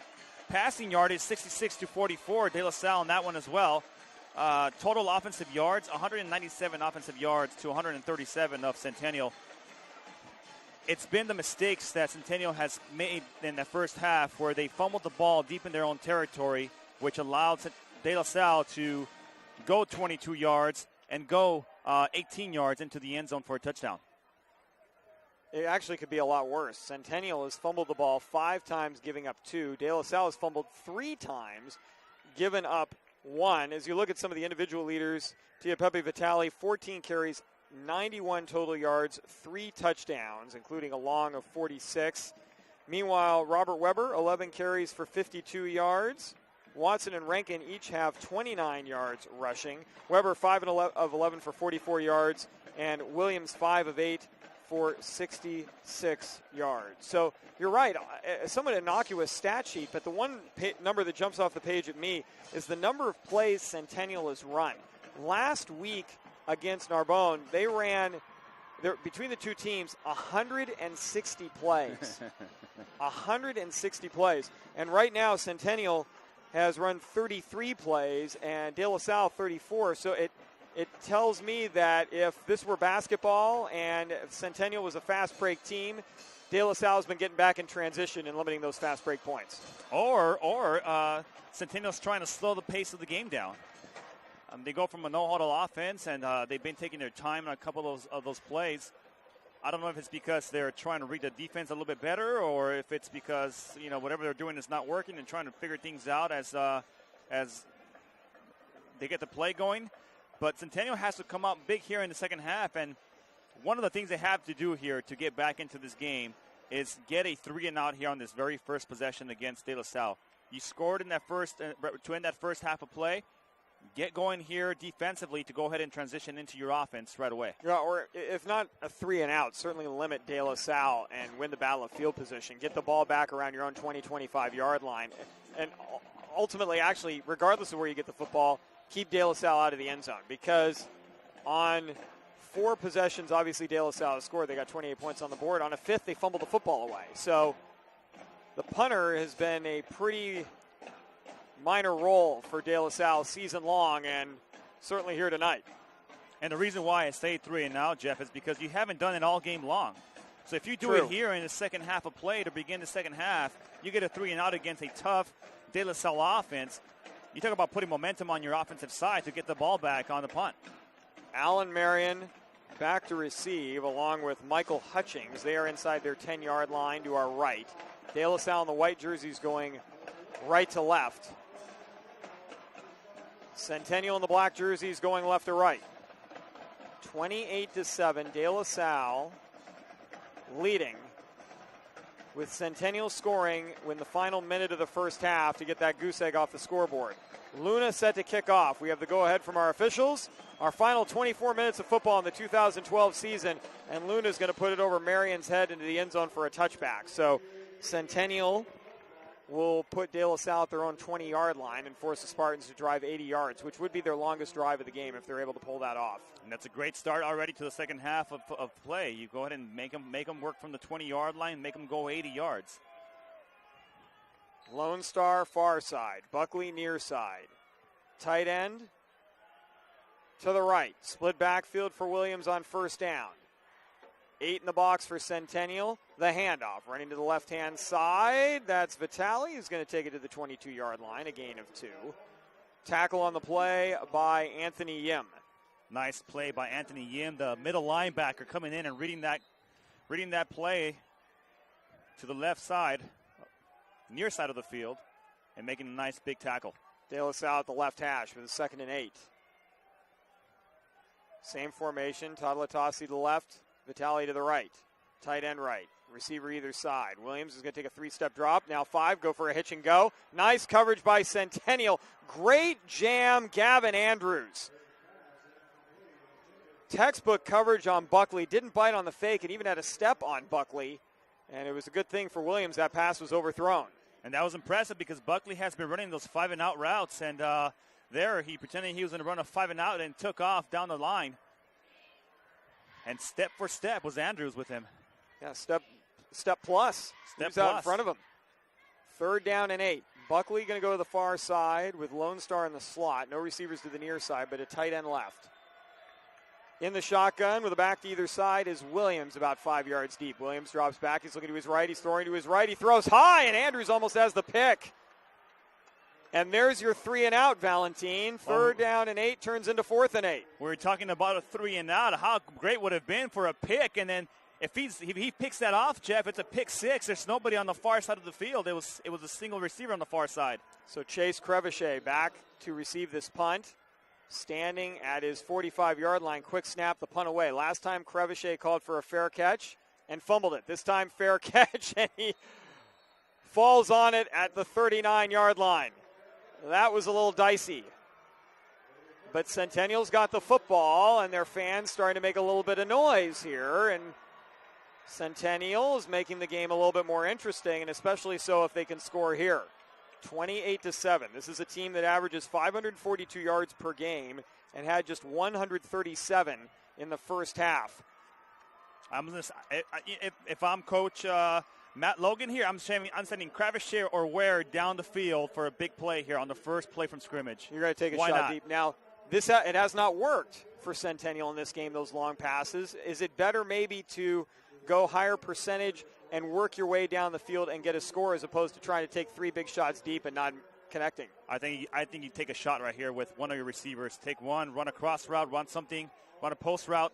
But I think you go big here on this first play from scrimmage. If you connect, it'll bring the crowd into the game. It's going to bring your players into the game, and you're going to make this drive a lot easier for you. Well, my broadcast partner calling for something deep. We'll see if Coach Logan and his staff agree, as there's an official timeout on the field, a television timeout with 11:07 left in the third quarter. So De La Salle gets the ball at their 20-yard line, and so far, if you were plotting a Centennial comeback, the first item of business would be force a punt, and the Huskies do that. And item number 2 would be get it in good field position. The Huskies have done that. They have it at their own 39-yard line. Item 3 is score a touchdown. We'll see if the Huskies can do that here against a very stout De La Salle defense. On first down, Weber is going to hand it off to his running back, who says hello to Sumner Houston, who tackles Trey Watson in the backfield before he can even take a step. A loss of 2. Sumner Houston saying meet number 54 as he puts his chest right on his helmet and drives him backward. Nice job by the right defensive tackle. Here on 2nd down and 12. Play action. Weber's going to throw. He's got Crevichet with a first down and more. Crevichet heading for the end zone. Crevichet to the 10, the 5, touchdown. What an amazing pass. Splits it right through 2 defenders, Jeff. And then Crevichet making something out of nothing in the middle of the field. Dodges 1 tackler, 2 tacklers, and he's off to the races into the end zone. We talk about the explosiveness of the Centennial offense, and there you have it, folks. One play goes all the way into the end zone for a touchdown, and the dog pound is howling. 67-yard pass play. Weber to Crevichet, who had been quiet in the first half. Luna adds the extra point. 28-14 with 10:25 to go in the third quarter, folks. Don't go anywhere. Do you want to watch more of your school's great matchups like the game you're enjoying here tonight? Tell your school to sign up for the PlayOn Sports School Broadcast Program. The program allows schools to broadcast all of their games and their other activities on the web. For more information, go to playonsports.com/SBP. I don't know if Weber plays on the baseball team for Centennial, but if I was a coach for the baseball program, I would want his fastball on my staff. Oh, he threw that pass on a rope right down the middle of the field, and he had not worked the middle of the field the entire game to the very end of the second quarter of play. And here they come out in the third quarter. They figured it was working. They had to hit the middle of the field, and they hit Crabtree for a big gain, big play, and all of a sudden Centennial back in this one. Luna is going to kick this one. Marion is not going to be able to get to it before it goes in the end zone for a touchback. Well, and notice, Valentin, you and I talked about it would be great to see Centennial work the middle. They start working the middle, and they've gotten 2 touchdowns on successive drives. 10:25 to play in the third. A ton of time left in this game, and now it is on the Spartans to get some momentum back on their side as Marcus Noddy splits out to the far side of the field. Williams, his team, maybe an extra emphatic clap coming out of the huddle. Split backfield, double tight ends. On first down, Williams the snap. Williams is going to give it to Tadalatasi. Will take it across the 25-yard line out near the 27. A gain of 7 yards on first down, maybe just a shade shy of the 27-yard line. Lone Star out to the far side. I think right now De La Salle is going to buckle up the chin straps and try to run it down Centennial's throat. On 2nd and 3, the give, running left, cutting upfield, and almost breaking it is Vitale as he takes it to the 34-yard line for another gain of 7. First down. It's amazing how they pull the guard, Drew Sullivan, from the right side to the near side, and then he pushes the block about 5 yards downfield. That's just, I mean, you coach that, but I mean, that's just all talent right there. Same formation. Williams surveys the defense. 8 in the box for Centennial. Here's the handoff up the middle again. This time the Huskies are ready. The Huskies sniffed Short that one gain, out. Yep. Very nice. That was Vitale for a gain of 2 to the 36-yard line. The ball at the left hash. Whenever the Huskies can get De La Salle to only get a gain of 2 yards, it's a win. Into the ball game with the play call, Richard Watson. He heads out to the far side of the field. Same formation. De La Salle not really making any bones about what they're doing here. Toss sweep, left side, looking to get to the corner, and a penalty marker. We're going to have a hold, I believe. Or a horse collar? Let's see. Looks like Vitale grabbed the linebacker coming up to make the tackle, Plattenberg. But we got a horse collar. Personal foul is going to go against Centennial. That was the right call. So that's a 15-yard penalty and a first down for the Spartans. The ball is going to be marked at the Centennial 49-yard line. Centennial had a stop there, and horse collar gets the personal foul in the 15 yards. So once again, Centennial gets back into this one with a big touchdown pass, but all of a sudden, these penalties begin to play a role. Williams, handoff, ball fumbled, and it looks like De La Salle has recovered. We also have a penalty marker down. It's going to be a false start. False start against De La Salle. So the Spartans are now going to march backwards 5 yards, and they'll now have the ball at the 46-yard line. I can't believe how many balls we're seeing ending up on the carpet tonight. That's the 9th football that has been fumbled by the two teams combined on a night where there's no moisture. It's cold, but not that dry. cold. It's dry. It is. That could be. Guys are having a hard time hanging on to the ball. First down and 15 at the De La Salle 46-yard line. Under 8:30 to play in the third quarter. Williams going to take a 3-step drop. Quick out pass. Nice catch. Full extension. And making up those 5 yards back to the Centennial 49-yard line is Andrew Buckley on the reception. And the ball is back. And now a 2nd and 10. That's the route that he's been so successful with all game long. Why not go back to it? Well, Andrews, when he gives a cushion, De La Salle's been taking the short yardage, and Andrews given another 5 yards here to Buckley. Same on the far side with Lone Star. Williams with a tight end right in a split backfield. The snap, the handoff, up the middle to the 46-yard line for a gain of 3 is Vitale. Actually, excuse me, that time on the carry, first time John Velasco gets his hands on the ball, picks up 3. 3rd and 7. Big third down here for both teams. De La Salle would like to take some of the air out of the balloon for Centennial, and who can get a big stop here on 3rd and 7. The crowd trying to pump up the defense. Williams gets the team set. He's going to throw underneath, and the pass is incomplete. Great coverage on the far side. That was Plattenberg breaking that up. 4th and 7. Plattenberg read the passing lane and came inside and stuck his hand in there. Is De La Salle going to go for it? And it was incomplete. They are going to go for it. 4th and 7 at the Centennial 46-yard line. Oh, this is gutsy. That wasn't even a 3-step drop. Williams was just running parallel to the line of scrimmage and fired a fastball that was broken up. Now, Williams, he might be going to a quick kick here. He is going to quick kick it away.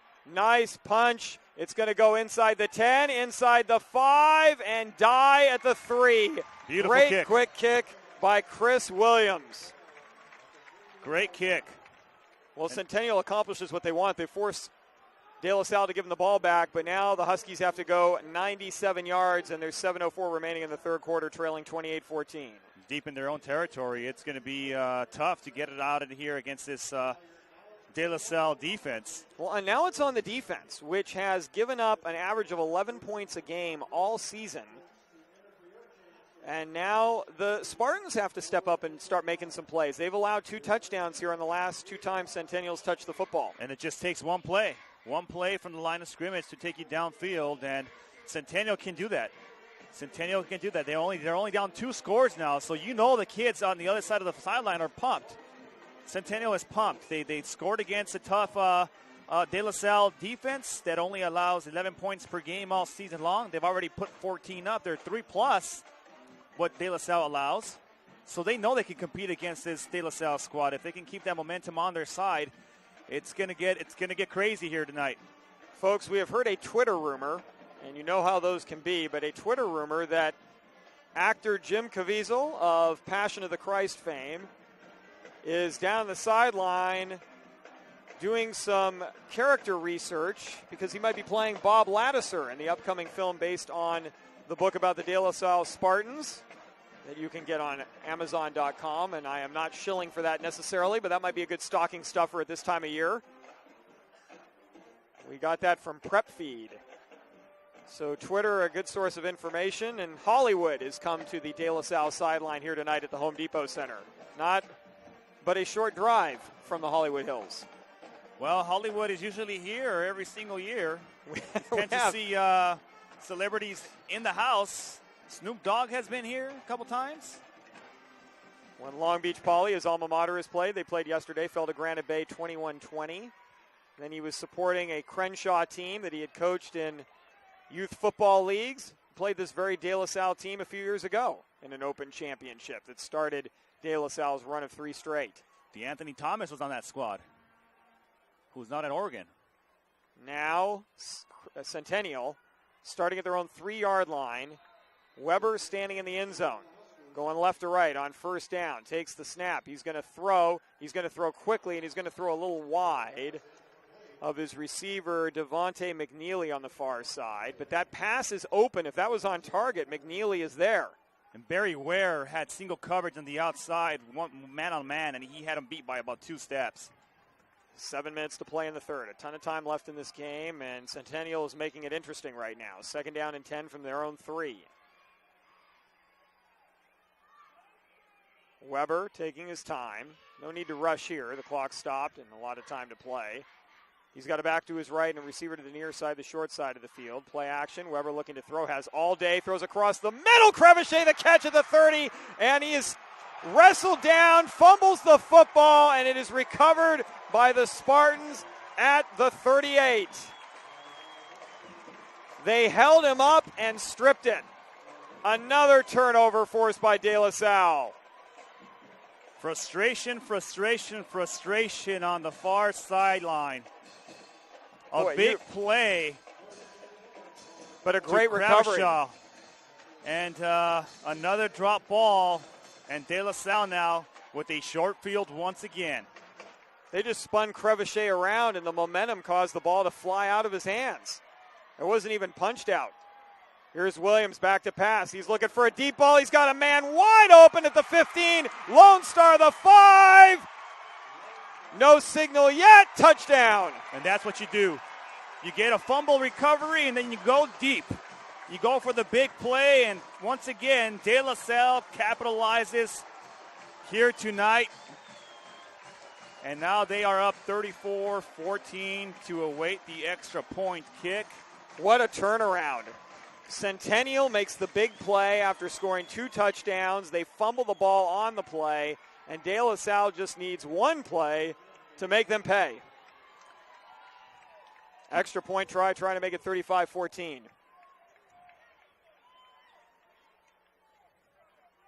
Almost blocked, but this kick is good by Duncan. Andrews almost got a piece. And not only do you take the wind out of the team, you take the wind out of the crowd as they are silent on the far sideline. Well, this is why De La Salle is so effective as a team. Folks, you're following the action here on your destination for high school sports, PlayOnSports.com. PlayOn Sports is on Facebook and Twitter, giving you news and information and links to great highlights. Follow us at PlayOn Sports on both Facebook and Twitter. You can also access thousands of live and on-demand games on YouTube at youtube.com/PlayOnNetwork. Keep up with all the high school action every week from your destination for high school sports, PlayOnSports.com. I think that was Andrew Buckley in coverage who had gotten beat by Crevichet, but came back to make the play and force the fumble. And Crevichet making an outstanding catch in the middle of the field. And whenever you try to do a little bit too much to get extra yardage, sometimes they can cause those fumbles. This is returnable from the goal line across the 10, out near the, whoa, what a hit. And a penalty. That's going to be a 15-yarder, I think, against Hutchings. Helmet. Yep, helmet to helmet on Plattenberg on the return, who was stopped at the 19-yard line and leveled and drawn ooh from the crowd. But this is going to be against De La Salle, so that's going to give Centennial the ball at their own 34. The De La Salle crowd will not like it, but with the extra emphasis at all levels of football on shots to the head, the officials are going to say that's a little bit too much, and Centennial will have the ball at their own 34, but they got to start matching what's going on here, and they got to limit the number of times they're giving the ball up. Still plenty of time left. If you can get the ball in the end zone before this quarter is over, you can definitely get back into this one if you can stop De La Salle's offense. First down and 10 from their own 34-yard line. One of the things Centennial has to do is quit turning the ball over. Here's a handoff, Rankin across the 30. Is the ball loose again? No, he just falls down. Boy, as soon as you get held up, just drop to a knee if you're Centennial right now. De La Salle is ball hawking, and with the way both teams have had trouble hanging onto the ball, 10 times the ball has hit the carpet here tonight. Gain of 4, 2nd and 6. Weber's going to throw. Crevichet makes the catch at the 44-yard line. That should be enough for a Centennial first down. Crevichet has great hands. He does. Great hands. That is a first down. Clock stops with 6:02 left in the third.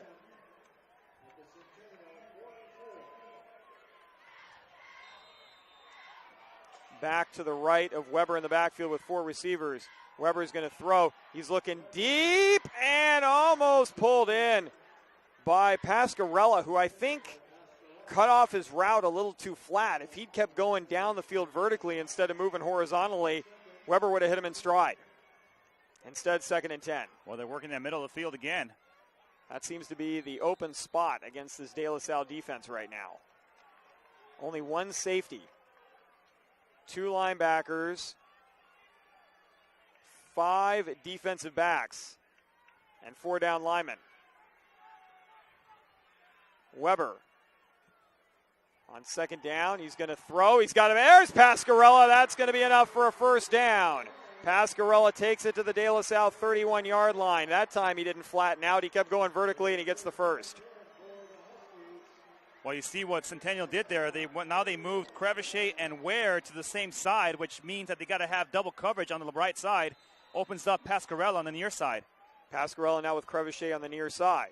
Play action. Weber's going to throw. He's got Ware open at the 15. Ware tackled right there. Nice tackle by Buckley. Every time a Husky receiver grabs the football, though, you know Centennial fans are holding their breath that they'll hang on to it. They're making the catch. Just De La Salle's all over him after that catch is made. Weber, if he gets the snap off here, he's going to get too many men on the field. He's going to get a free play. This is going to be a short run by Centennial of 2 yards, maybe 3, but there are going to be too many men on the field against De La Salle as they were trying to make a quick substitution. And Drew Sullivan didn't get off the field quickly enough. It's going to be a 5-yard penalty, and it will remain first down at the 10-yard line, 1st and 5. Well, Centennial has marched down the field, and they are in the red zone now inside the 10-yard line. This is more, even though De La Salle leads by 21 right now, this is more of a Centennial style of football game at this point. They're moving it quickly. Centennial football right here. Yeah. They're going to be right at the 10-yard line, Jeff, and they've only taken about a minute off the clock. Run a lot of plays and do it in short order. 5:25 and counting in the third. Watson in the game now in the backfield to the right of Weber. 3 receivers to the near side, 1 to the short side of the field. That's Ware. The snap. The give to Watson. He's heading to the left side, and he's going to be driven out of bounds by Tatalatasi at the 9. 2nd down and 4. Clock will stop as Watson was driven out of bounds. Actually, you're going to say no gain on the play. 2nd and 5. De La Salle trying to shuffle in fresh defensive linemen as quickly as they can. Now Rankin back in the game. He's to Weber's left. Otherwise, same formation for the Huskies. Weber the snap. Weber's going to throw. He throws quickly. Crevichet is buried at the 3, but it's enough for a first down. 1st and goal. Clock stops with 5:02 left in the third quarter. Well, De La Salle playing a zone defense there. Getting the stop short of the end zone. Centennial looking to the play call from the sideline. Weber checks the wristband on his left arm. Rankin to his right. The snap. The give to Rankin. The penalty markers come out. And a false start against Centennial. It'll be 1st and goal now back at the 8. Well, Centennial liking to make things a little bit more difficult. Back them up 5 yards. Now instead of being at the 3-yard line, you'll be more at the 8-yard line. And 8 yards into the end zone to go. But you got a first down, so 1st and goal. A little bit more space to operate offensively. Rankin again to the right of Weber. 2 receivers either side this time for the Huskies. Weber takes the snap. Play action. He's looking to throw. He's got a man open and almost gets it to McNeely. How did Weber get the ball between 2 defenders? That window was so tight, and McNeely couldn't find it amongst all the hands that were flashing in front of his face. Incomplete, 2nd and goal. And I almost called that before he even threw it, Jeff. I knew he was going to go to the middle of the field, and I don't know how he split those 2 defenders in the middle of the field. That was incredible. I knew he was going to go to 15. I knew he was going to go to McNeely. Quarterbacks like to throw a football through a tire. That window was even smaller than that.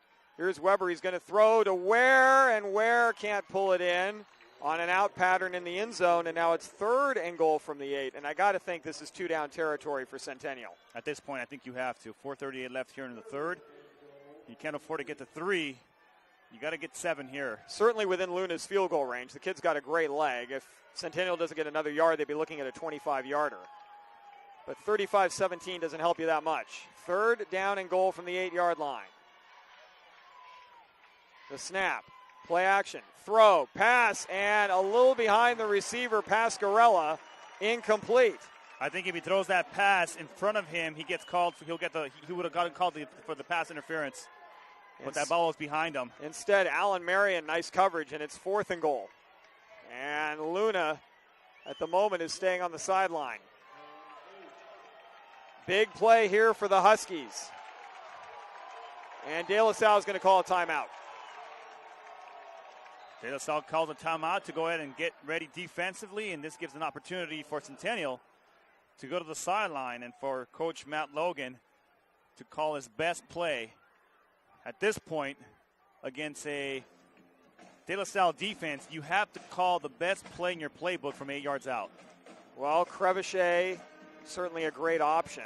I mean, all 3 of those pass plays were close. McNeely couldn't find the ball with all the hands flying in front of his face, and Weber got the ball there quickly. Ware on an out route turned around, and the ball was at his knees. He couldn't quite make the catch. The last one to Pascarella on the near side was a little bit behind him, and nice coverage by Marion.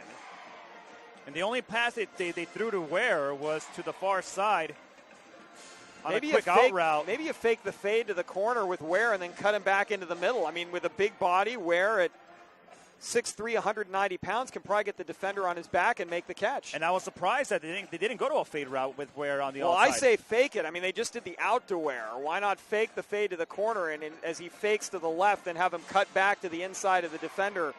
Since everyone's locked up in solo coverage, maybe that's the way to go. Well, let's see where Ware lines up. He is on that far side, closest to the sideline. Near side, Crevichet's in the slot with Pascarella closest to the sideline. McNeely in the slot on the far side. Rankin in the game to the left of Weber in the backfield. Centennial's going left to right, 4:34 left in the third, 35-14 De La Salle, and 4th and goal from the 8-yard line for Centennial. Weber the snap, Weber looking, Weber throwing, caught, Pascarella, touchdown! And you talk about a throw on money. You talk about having connection with your receiver. Pascarella was in the exact spot that he tried to throw it to, and he let that ball go before he even turned around. Pascarella turned around, and he hit him right in the numbers. Nice catch, great concentration, right at the pylon. Luna for the extra point try out of the hold of Crevichet with 4:30 to go in the third. The kick is good. 35-21. And once again, Centennial has cut this to a 14-point advantage for the Spartans. You're following the action here on your destination for high school sports. PlayOnSports.com. High school sports lives here. PlayOn Sports will bring you live basketball tournament coverage from Southern California beginning the day after Christmas. Follow the action from the Torrey Pines Holiday Classic on December 26th, plus the Max Preps Holiday Classic that same week. We'll have coverage of some of the best teams from around California, as well as other teams from around the country. Top-ranked teams like Sheldon, Westchester, Taft, St. Anthony, and others will be featured. It's holiday tournament time starting December 26th, brought to you by your destination of high school sports, PlayOnSports.com. Valentine, with all the activity we have had, you would think we're about midway through the fourth quarter by now, but instead there's still 4 minutes and 30 seconds remaining in the third quarter. Luna kicks off. He drives a deep ball over Marion's head, and that's going to go midway into the end zone for a touchback. And once again, De La Salle will start at their own 20-yard line. And I'm telling you right now, if you were to get to third quarter stats, Jeff, if we look at that score and we look at the stats, you'd probably think that Centennial was up 35-21 against De La Salle. Well, except for the fact that they've turned the ball over so much, and they've had some pretty costly penalties. Now their defense has to step up again. And we'll see if the Spartans keep the ball on the ground. They're going to go tight end left, a receiver either side. Williams under center with that split backfield. He's running the option. He's going to keep it himself, and he's going to take it out near the 25-yard line before he is tackled. Several combine on the hit. First one there, Kimo Sherlin, one of the defensive linemen. It's a gain of 4, second down and 6. I think we're going to see De La Salle run their game and just keep the ball on the ground and force you to stop that run. They've been successful with the run all game long. Try to wear you down. At this point, try to wear you down and try to run down that clock. Still a lot of time left. Well, now they're going with the power formation. 3 backs in the backfield, including Moffitt there with a double tight end set. Williams the snap, and we got a penalty marker. And Centennial, no, this one's going to be a false start against De La Salle. So It's going to turn into 2nd and 11 back at the 19. Well, you see, that's happened several times to De La Salle. They've been on the edge of a few false starts, and they've had about 4 in the game that have actually been called. Well, you see Williams going with the hard count.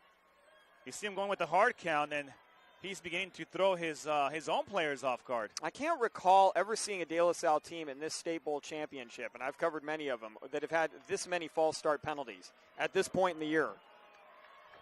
Double tight ends, receiver far side, split backfield on 2nd and 11. Williams back to pass. He sets up. He's looking. He's throwing. The pass is complete. Far side. Todd Latasi, a lot of room. He's got a penalty marker, though, and he's running down the sideline. 30, 20, and then finally stopped at the 11-yard line. But there's a penalty back at the 40 of De La Salle. If it's from the spot there, a hold. De La Salle should still get the first down, but they're going to be back around their 30-yard line. It's going to be a holding call against De La Salle. This is coming back. The receiver on the far side. And unnecessary, too. Todd Latasi with a blocker in front of him and one defender out there. Really could have tried to make a move himself. You just have to get in the way. You didn't really have to hold. When you talk about great recognition by Williams to be able to read the pressure and then throw it to his checkdown man on the far side of the field, and plenty of space for him to run. Let's see where this is going to ultimately end up being spotted. It's from the 41-yard line, so De La Salle will get a first down. It's just they're going to be at their own 31 instead of the Centennial 11. So talk about some penalties going against now the Spartans. The false start put them in a 2nd and long situation. There, a huge play on the pass from Williams to Todd Latasi is going to be brought back. And you end up with a first down, but now you have it at your own 31-yard line. 3:16 and counting here in the third quarter. A 14-point advantage for De La Salle. 35-21. Double tight end set, receiver near side this time, split backfield. And once again, De La Salle jumps. And it wasn't just one. That time it was 2 players jumping offside, including Sumner Houston, one of the offensive linemen. And something as simple as these penalties can put a little bit of more momentum on the defensive side, because now the pressure is on you on the offense. You got to go 15 yards to get the first down instead of 10. This is very uncharacteristic of the Spartans. I think any long watcher of De La Salle football would agree at this point. First down and 15 now at their 26. Same formation. 4-down lineman and the linebacker to the left for Centennial. Here is a pass, a hitch and go. We got a penalty marker. This one's probably going to be a hold against Andrews, who was grabbing Buckley on the hitch part before Buckley went. A little bit of contact downfield. And so this one's going to give De La Salle some yardage. Get the 5 yards back.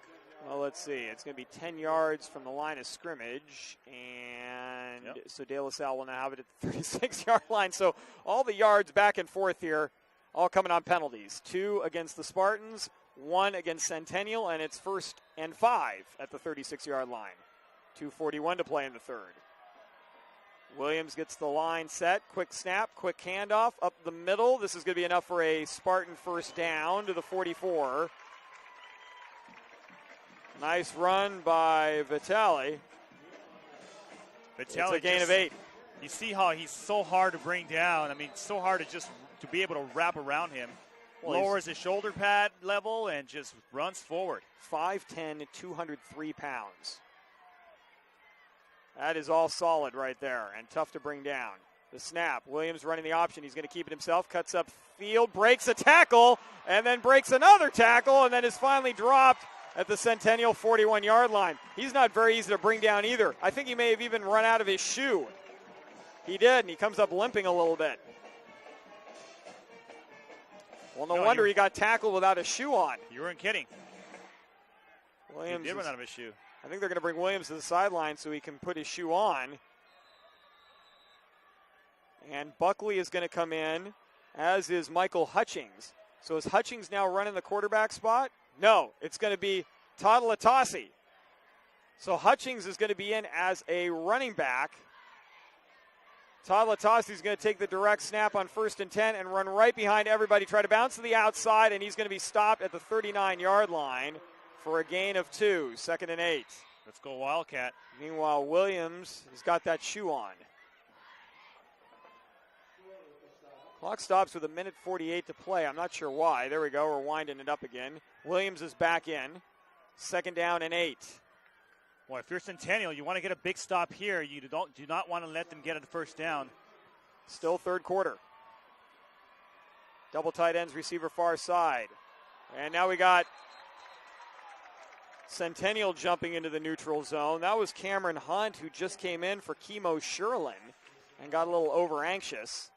Making that first down a little shorter there for De La Salle. And 2nd down and 8. Now it turns into 2nd down and 4.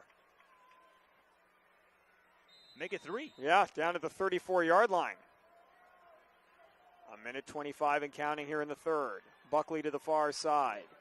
Double tight end, split backfield behind Williams. Williams quickly gives it to Vitale up the middle, who disappears under a pile of black shirts. Might be about a yard shy of a first down. Well, let's see. Where are they going to spot this thing?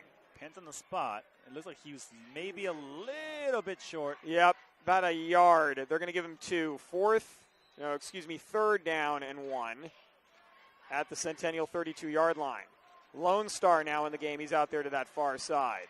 Run that same play. Yep, same formation. Williams is going to run the option, except he's going to give it to Todd Latasi, who needed 1 and got to the 29 for a gain of 3. Well, De La Salle is now reclaiming control of the style of play here because Centennial can't get him off the field now. And it's all in the running game. It's what they do best. Run the ball.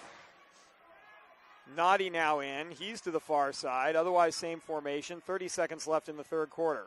Williams the snap. Williams the give.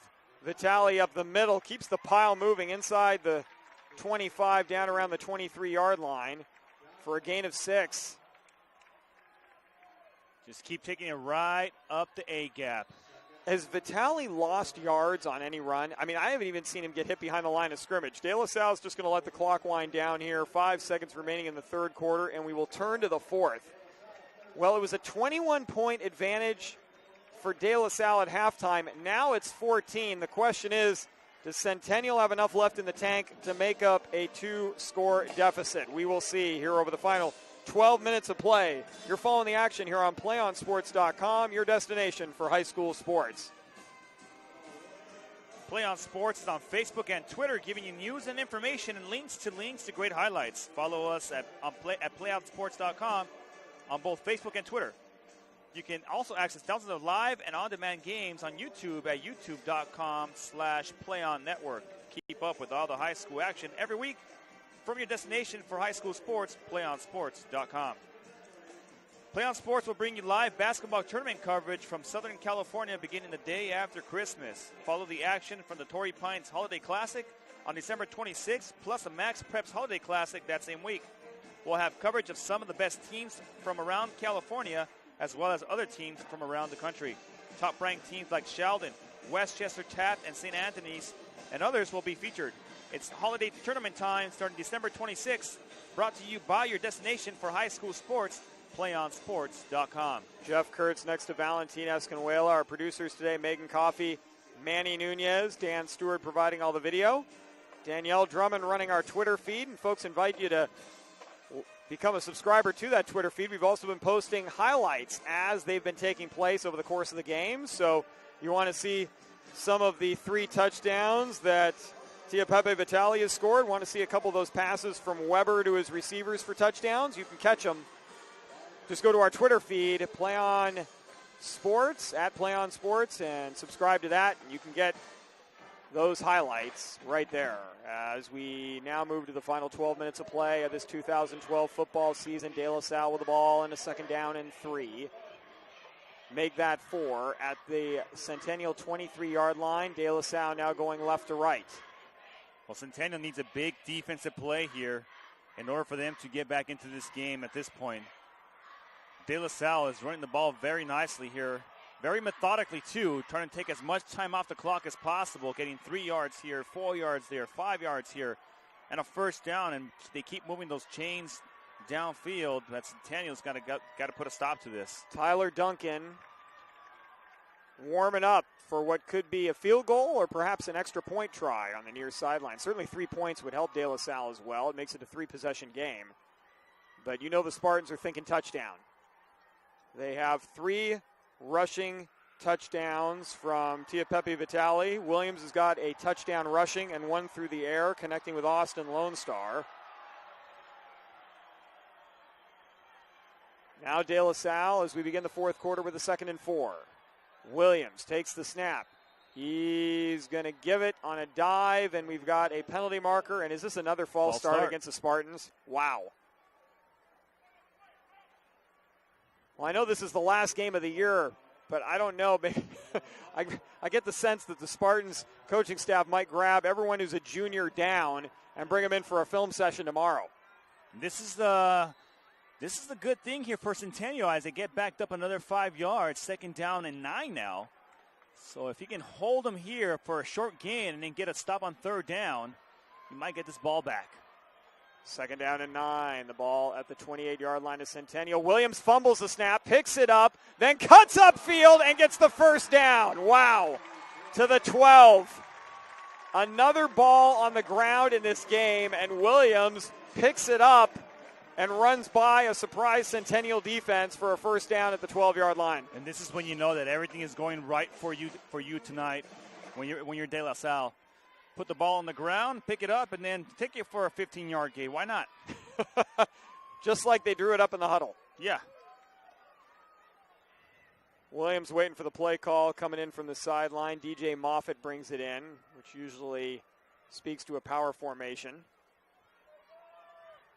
Moffitt, the deepest one back there. Todd Latasi left, Vitale right. On 1st down, they give Todd Latasi to the right-hand side, inside the 10, down to the 9.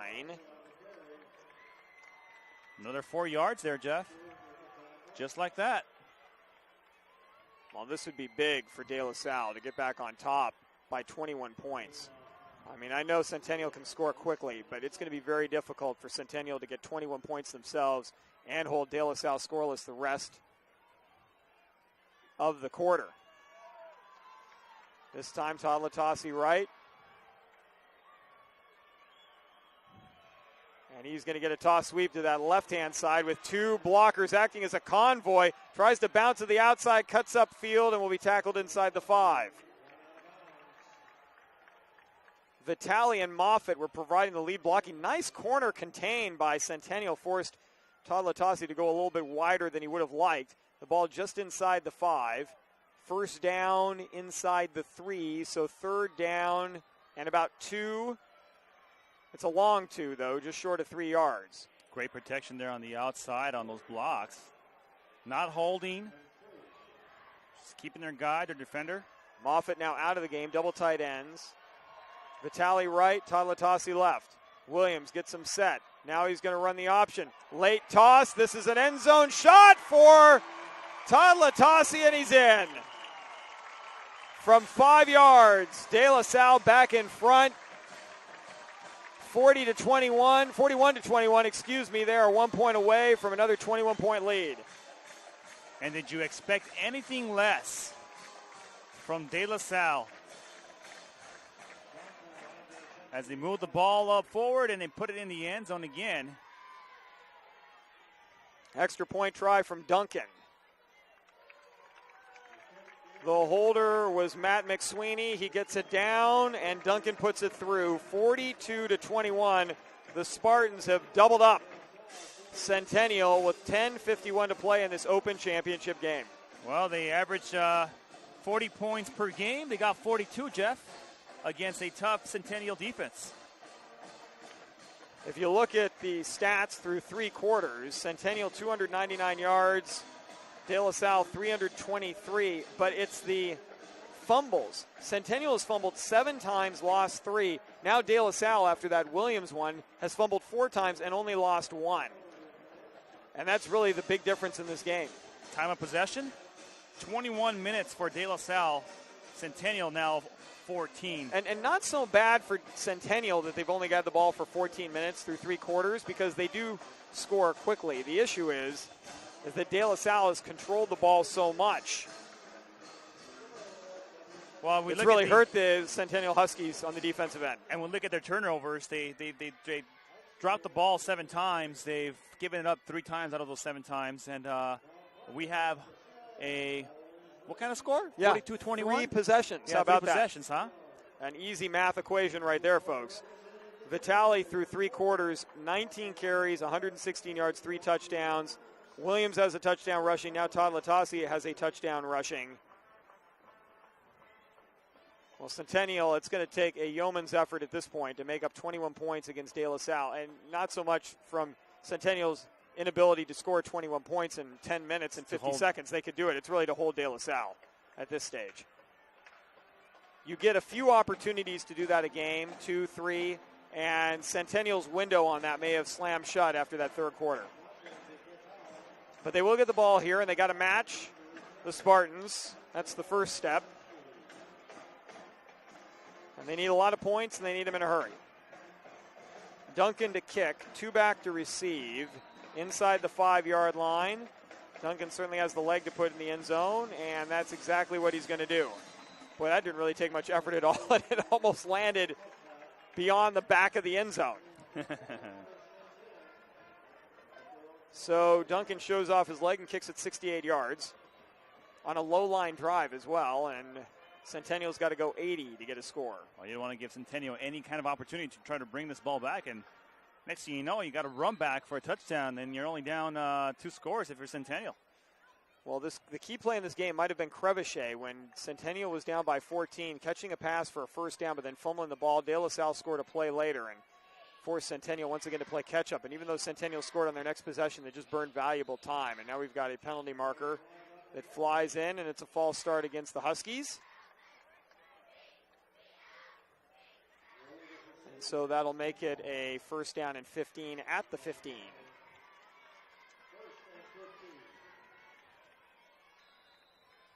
Centennial going right to left with 10:50 to play, trailing 42-21. This is a young squad. It's gone 14-1 this year. A lot of juniors. Weber, one of them, coming back next year, throws across the middle, and we've got an incompletion. Crevichet was the intended target. In coverage, Michael Hutchings, second and 15. Looked like Hutchings may have made some early contact on Crevichet, but the officials ruled the ball uncatchable. Now De La Salle's dropping 8 back. They're only rushing 3. Weber with a back to his left, 2 receivers either side. Looking to pass. Now he's going to step up and run and gets to the 20. So he'll gain 5. 3rd down and 10. Great open field tackle there by De La Salle. That was DJ Moffitt on the stop.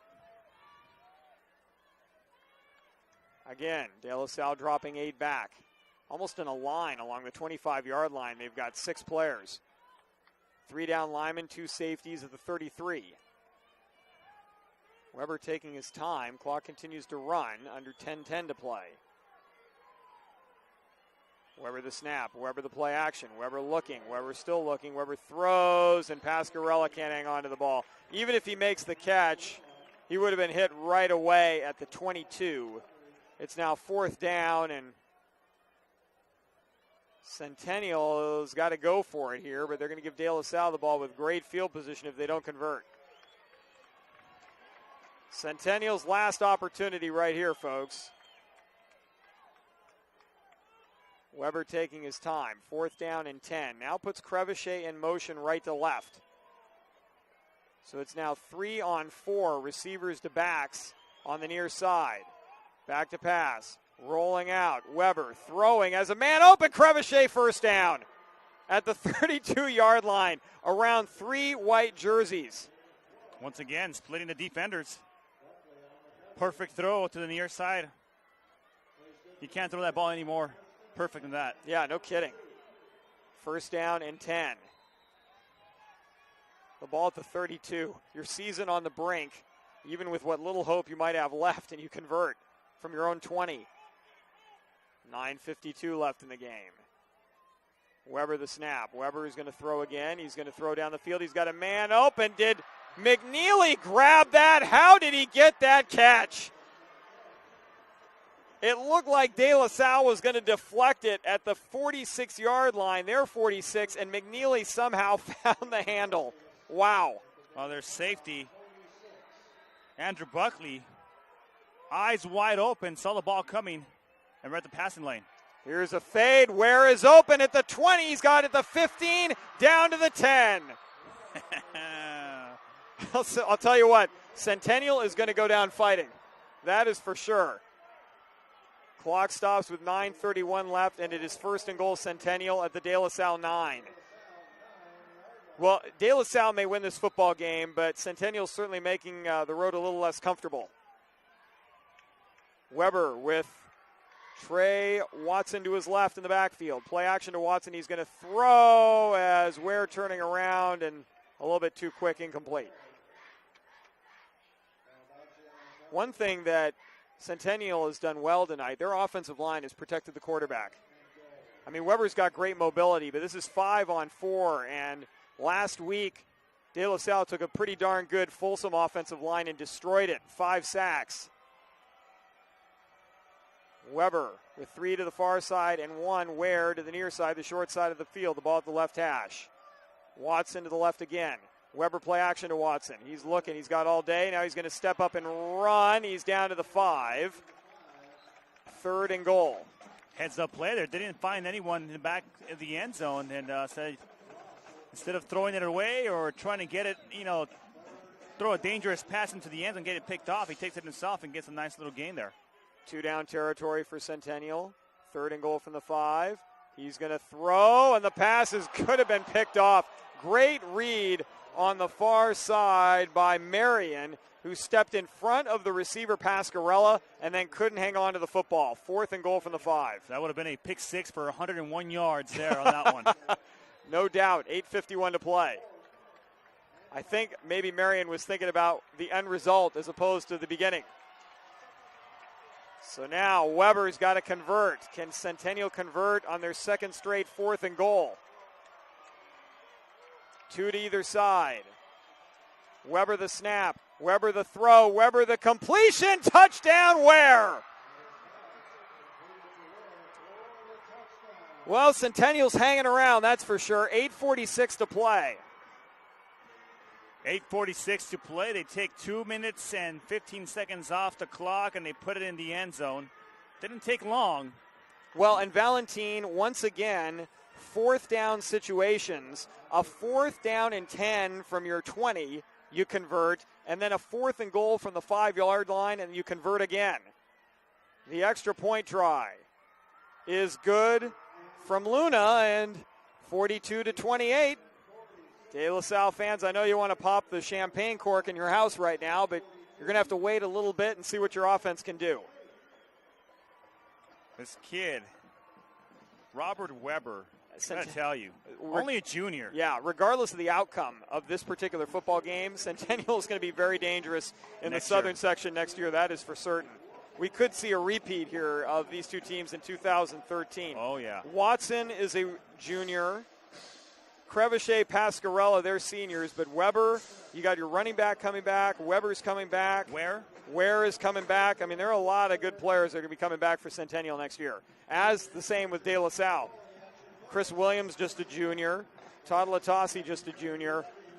I know this game isn't over yet, Valentina. We're already prognosticating for 2013, but this is an impressive performance by Centennial. They could have rolled over a long time ago. And the impressive part about it is that Robert Weber has been so poised in the pocket, even on those 4th down situations where this is your season. The season's on the line here. 4th down, and not just 4th down and 2, 4th down and 3, 4th down and 9.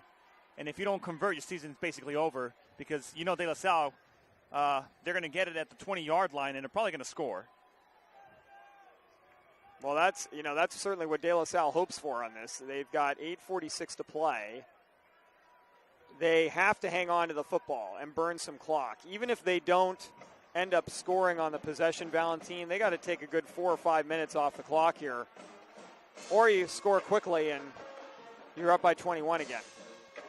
Well, Centennial likes making things interesting. They've won the last couple of games with just under 2 minutes, under a minute left in the game. They've done that 5 times this year. So they're used to playing in tight ball games. And they've been successful, and they've knocked off 3 undefeated teams in a row. Still a long way to go in this one, though. And a long way for Centennial to go before we can really even begin to talk about that too seriously, I think. Luna kicking off. Luna's going to kick it short. Fair catch called for. A smart play by De La Salle. And they will grab it at the 36-yard line, their own 36. And so here comes the Spartans offense. And the Centennial defense walks out on the field as their band plays the Darth Vader theme song. I'm sure right now the Huskies would just like to wave their hand in front of Williams and force a turnover. Well, we've seen things happen. They dropped the ball. They put the ball on the carpet a couple times. Double tight end set on first down. Williams, quick hitter to Vitale, who's going to take it 5 yards to the 41-yard line over left guard. If there's anything that Coach Latterson told his team in the huddle, he said, whatever you do, hold on to the ball with 2 hands and don't let it go. Until a guy in a striped shirt grabs it from you. 2nd down and 5. Run whichever direction you want, just not in the opposite direction. Centennial, just hold on to the ball. Centennial's got 3 timeouts remaining. De La Salle has 2. 1 receiver near side, double tight ends again. Todd Latasi left, Vitale right in the backfield. 8 in the box for Centennial. This is the give to Vitale. He's got the first down into Centennial territory at the 49-yard line. Such a hard runner, this kid. This offensive line has been busy for De La Salle, just opening up those holes for him. There's no way for him to get 10 or 15 yards if there's no hole. Yep. And the offensive line is, while they've had several false starts, when they have been on point, the running game has been highly effective. 7:45 remaining, clock winding. First down and 10, Spartans. Same formation. The snap, the give. Vitale up the middle. He is rocked at the line of scrimmage by Yim, but manages to take the ball at least 3 yards to the 46-yard line, 2nd and 7. And his helmet comes off. And so he's going to have to come out. Velasco will come in to replace him. Vitale will have to sit for at least one play.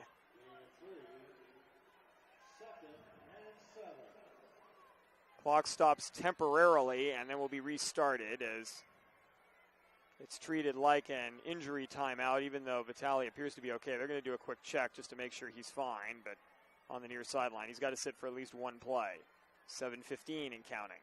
Lone Star brings the play in and heads out to the near side. Again, same formation for De La Salle. Double tight ends. Velasco now in the game to the right. Williams is going to run the option. He's going to keep it himself and dive forward. And he will get to the 42-yard line. Let's see where they spot it here. Going to be just inside the 42-yard line. Will bring up a 3rd down and about 2.5. Vitale comes back in. Velasco out. Centennial needs a stop. They need it in a hurry. This might even be 2-down territory for De La Salle right here. 3rd down and short. Williams comes set with the offense. He fumbles the football, and Centennial says they've got it. Let's see. Husky ball. Wow, coming away with it. McQuan Johnson. Williams fakes the handoff to Vitale. The ball comes out. It's on the turf, and Centennial takes over at their own 43-yard line. Well, Vitale got met at the line of scrimmage. Somebody came in and put a big hit as he drops the ball, puts the ball on the carpet, and once again, Centennial comes away with it now. Oh, boy. With 6:22 left, can Centennial put a run here? 42-28. Weber in the shotgun. 2 receivers far side. Pascarella and Crevichet, 2 near side. Play action. Weber looking to throw. He's looking to throw deep for Crevichet. He's going to overshoot him, incomplete. Double coverage on that far side. Nice coverage by Marion, combining with Todd Latasi. 2nd down and 10. 6:16 to go. Ware and McNeely on the near side. McNeely in the slot. Crevichet in the slot on the far side. Pascarella closest to the sideline. Wind starting to pick up a little bit It's blowing from left to right as you're facing the scoreboard, as in the direction Centennial's going. Centennial going right to left across your computer screen. Here's the snap. Quick pass. Weber, that ball is going to be deflected off of McNeely's shoulder pad. Flies back to the line of scrimmage about 8 yards away, and Cameron Hunt almost comes up with a reception. He domed him on that one. Right off his helmet, Jeff. Right off his helmet and right back to the line of scrimmage. Hunt almost turned into the biggest tight end you'll ever see in your life at the high school level. Instead, 3rd down and 10. 2-down territory for Centennial. They don't need to get all 10 in one play. Clock stops with 6:11 remaining.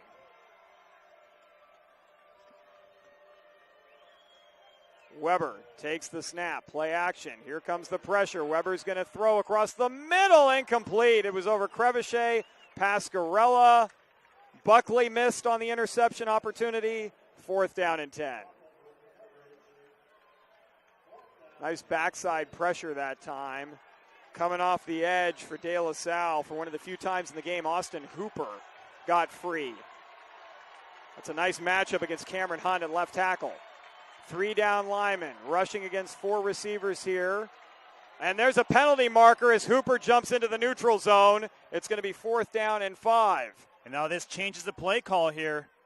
With a 4th and 5 instead of a 4th and 10, you don't have to run a bigger route or larger route. I said, you can run a quick route, get your 5 yards, and hit your receiver either in the middle of the field or to the outside. Quick substitution by De La Salle. They're trying to shift around. 4th down and 5 from the Centennial 48-yard line. 6:04 to play. Weber looks at the wrist guard. Gets the play, takes the snap, play action, pressure coming. He's going to throw. Pass. Oh, it's dropped. Unbelievable. Pascarella, right at the 1st down marker, took his eye off the ball to run up the field. He didn't need to, and he dropped it. And De La Salle takes over. 5:59 to go. Oh, that was an easy 1st down. All you have to do, Valentin, is catch it and fall down. And instead, he was looking to make a big play. I don't even know if he might have been surprised he was that open. I was surprised he was that open. There was no one around him. Crevichet took out the 2 defenders in the area by running upfield. Now Williams takes over with a jumbo backfield. Handoff, 1st down. Vitale is going to get 2 yards to the 46-yard line of Centennial. Huge opportunity for the Huskies, and they're unable to convert. Pascarella's just got to be sick about that on the sideline right now. 5:40 to go. 2nd down and 8. And De La Salle, 5:35 and ticking. They're going to stay in that jumbo package with 3 backs in the backfield. Moffitt in the game. He's deepest.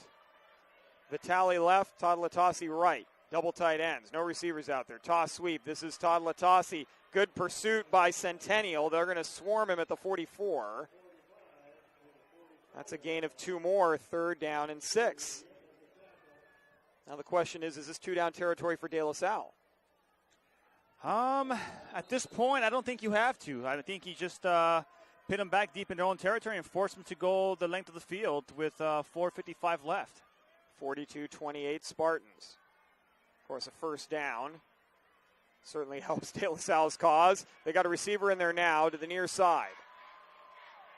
Double tight end split backfield. Todd Latasi left. Vitale right. Williams running the option. He's going to be hit the line of scrimmage and will stagger forward for a yard to the 43, and Centennial will use one of their 3 timeouts, stopping the clock with 4:34 remaining. See here with 4:34 left. I think you got to punt the ball away. I mean, if you're De La Salle, you punt it away. You force them to go the length of the field, and you're still up by 2 scores. You're still up by 2 scores. Yeah, even if it takes Centennial only 2 minutes to get down the field and get a touchdown, that's, then there's still 2 minutes and 30 seconds to play. I mean, you could run out the clock if you're the Spartans. You just need a couple of 1st downs. It's certainly a tighter ball game at that point, but De La Salle is very good at controlling the football. And they try to go for a 4th down in that 3rd quarter as well. Yeah, and if you don't get the 1st down here, now Centennial's got a short field to work with. Right. So You might see what De La Salle did earlier in the game when Williams started out in the shotgun 3 yards deep and then dropped back 7 and did a quick kick and pinned Centennial inside their 5-yard line, rather than going with a more conventional punt. Now, punting on the return has been a bit of an adventure for Centennial the 2 times it's happened. Crevichet called for a fair catch the first time and fumbled. Second time he called for a fair catch again and made an acrobatic catch under duress. And this is a punt formation coming up here. Crevichet is going to go deep. He's standing inside his 10-yard line.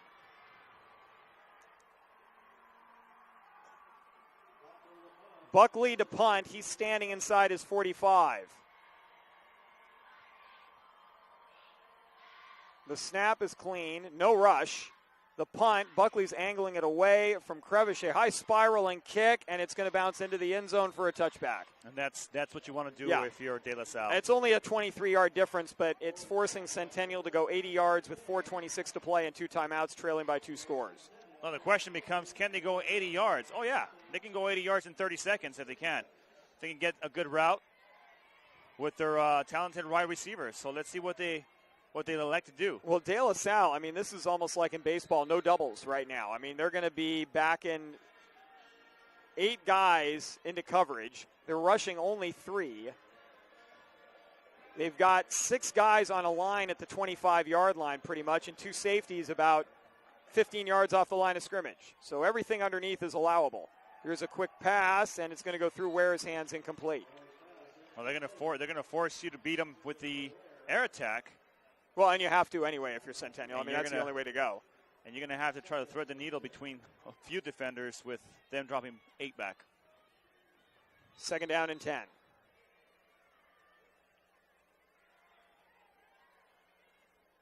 Weber with the back to his right. That's Watson. 2 receivers either side. Now Watson moves to the left. The snap. Weber, quick pass. That time Pascarella with a catch. Pascarella is going to extend for the first down. Right at the 30-yard line. That will stop the clock temporarily while the chains move. Centennial in a hurry-up mode. 4:16 left in the football game. Weber is going to take the snap right away. Play action again. Looking, throwing. Pascarella, is he going to step out of bounds? He finally does. Short gain, maybe 7 yards, Valentine. It looks to be out to the 37. Well, Centennial taking whatever they're given. They're given a big 10-yard cushion, 9-yard cushion. Why not go for a quick route? And step out of bounds. Stop the clock. 4:07 to play. Second down and 3 at the Centennial 37-yard line. Play action again. This time a fade. Ware's got a step. It's over his head. Incomplete. Nice help over the top. Buckley. There by Buckley, the safety. Giving some help to Baldacci in coverage. This is where the safeties have to be really careful and start really seeing what routes the receivers are running, because if they run a cross route, you got to make a decision. Yeah, do you help there or do you help on the corners? Or do you help over the top? Yeah. 3rd down and 3. The snap. The handoff this time. Watson's going to get the first down to the 43-yard line, a gain of 6. Clock will stop with 3:55 to play. Centennial will line it up quickly, but De La Salle is giving him some yards, but not letting him break anything deep, and valuable time coming off the clock. Weber the snap again. Weber looking for McNeely. No, instead gets it to Ware. Ware is going to be stopped for another first down, though, at the 46-yard line of De La Salle. This time at the left hash. Clock stops past the first down marker until they set the chains. 3:40 to go. 42-28 De La Salle. They're working with a little bit of a cushion here. Weber back to pass. Weber throwing deep. Pascarella's got a step. It's underthrown. It's intercepted by Marion at the 20. Well, Marion wasn't going to drop the second one. Pascarella got a late look at the football. If he had just back to that one, he probably either makes the catch or breaks it up. But Marion gets on the inside with the pick. Another turnover. And with 3:30 to play, Spartan fans can start celebrating. The ball at the 21-yard line. That ball underthrown by about 5 yards. He throws it 5 yards deeper. That's a touchdown. Double tight end set. Handoff up the middle. Vitale is going to be stopped short of the 25-yard line. And the clock will begin to move in De La Salle's favor even more. 2nd down and 8 after a gain of 2. Well, Centennial made it interesting here in the They fourth did. quarter. They did just too many mistakes that they had to overcome from earlier in the game. And De La Salle helped them out. A ton of penalties and uncharacteristic turnovers kept Centennial closer. But too much in the running game today. Todd Latasi fumbles the ball. It's loose on the field, and Lone Star is going to fall on it. The ball has been fumbled into double digits combined for both of these teams. De La Salle recovered. Yeah, Lone Star, what a hustle play. I think Todd Latasi owes Lone Star a lunch next week at school. The ball at the 48, 2:44 to go. I can't recall seeing this many fumbles with these kind of teams in this type of a game. It's probably without turf. Weather conditions. I don't know. I mean, it's not just because the defenders are stripping the football. They're just dropping it. Yeah. And here's a whistle and a penalty marker from the far side, and this is going to be another false start against De La Salle. Well, they put turf on top of grass. Yep. AstroTurf for the second year in a row came in and installed the AstroTurf surface here at the Home Depot Center. And especially De La Salle fans will remember this from a couple of years ago when we had the torrential downpours here at the State Bowl. And after De La Salle won, the entire team did a slip and slide run down to the end zone to our left after the game was over. The following year, AstroTurf came in, volunteering on CIF's request to put down a turf field here at the Home Depot Center and save the pitch. And they've done it now 2 years in a row. 3 backs in the backfield, winding down to the 2-minute mark of the fourth quarter, 1st down and 15. This is a handoff, running near side, cutting upfield. Todd Latasi in the secondary, penalty marker down. Todd Latasi still on his feet to the 15 and down to the 10. That's how you run the football. Yeah, no kidding. Keep your legs moving forward and don't stop running until the whistle blows. And we have a penalty back at the 33. It's going to be a holding call. Personal foul, face mask against Centennial. Tack on another couple yards to that one. Half the distance to the goal.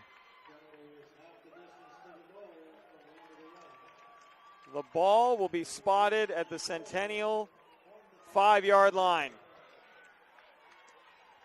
We'll see if De La Salle tries to punch it in one final time. They're up 42-28 with 1:48 to play. The clock has been started.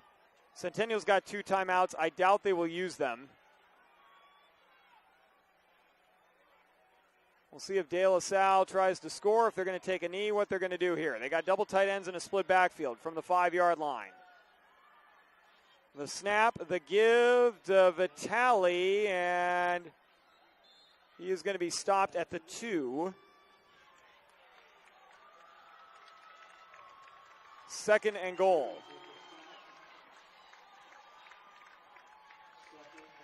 A 1:10 to play. De La Salle is going to win their 4th straight Open Championship. They're going to move to 5-2 in their record in State Bowl games. They're going to win the rubber match against Centennial, who they were 1-1 with coming into this game. Williams the snap, the give. Vitale is going to run to his left. And is he going to get in? Touchdown. From 2 yards out, the exclamation point on an undefeated season for the De La Salle Spartans.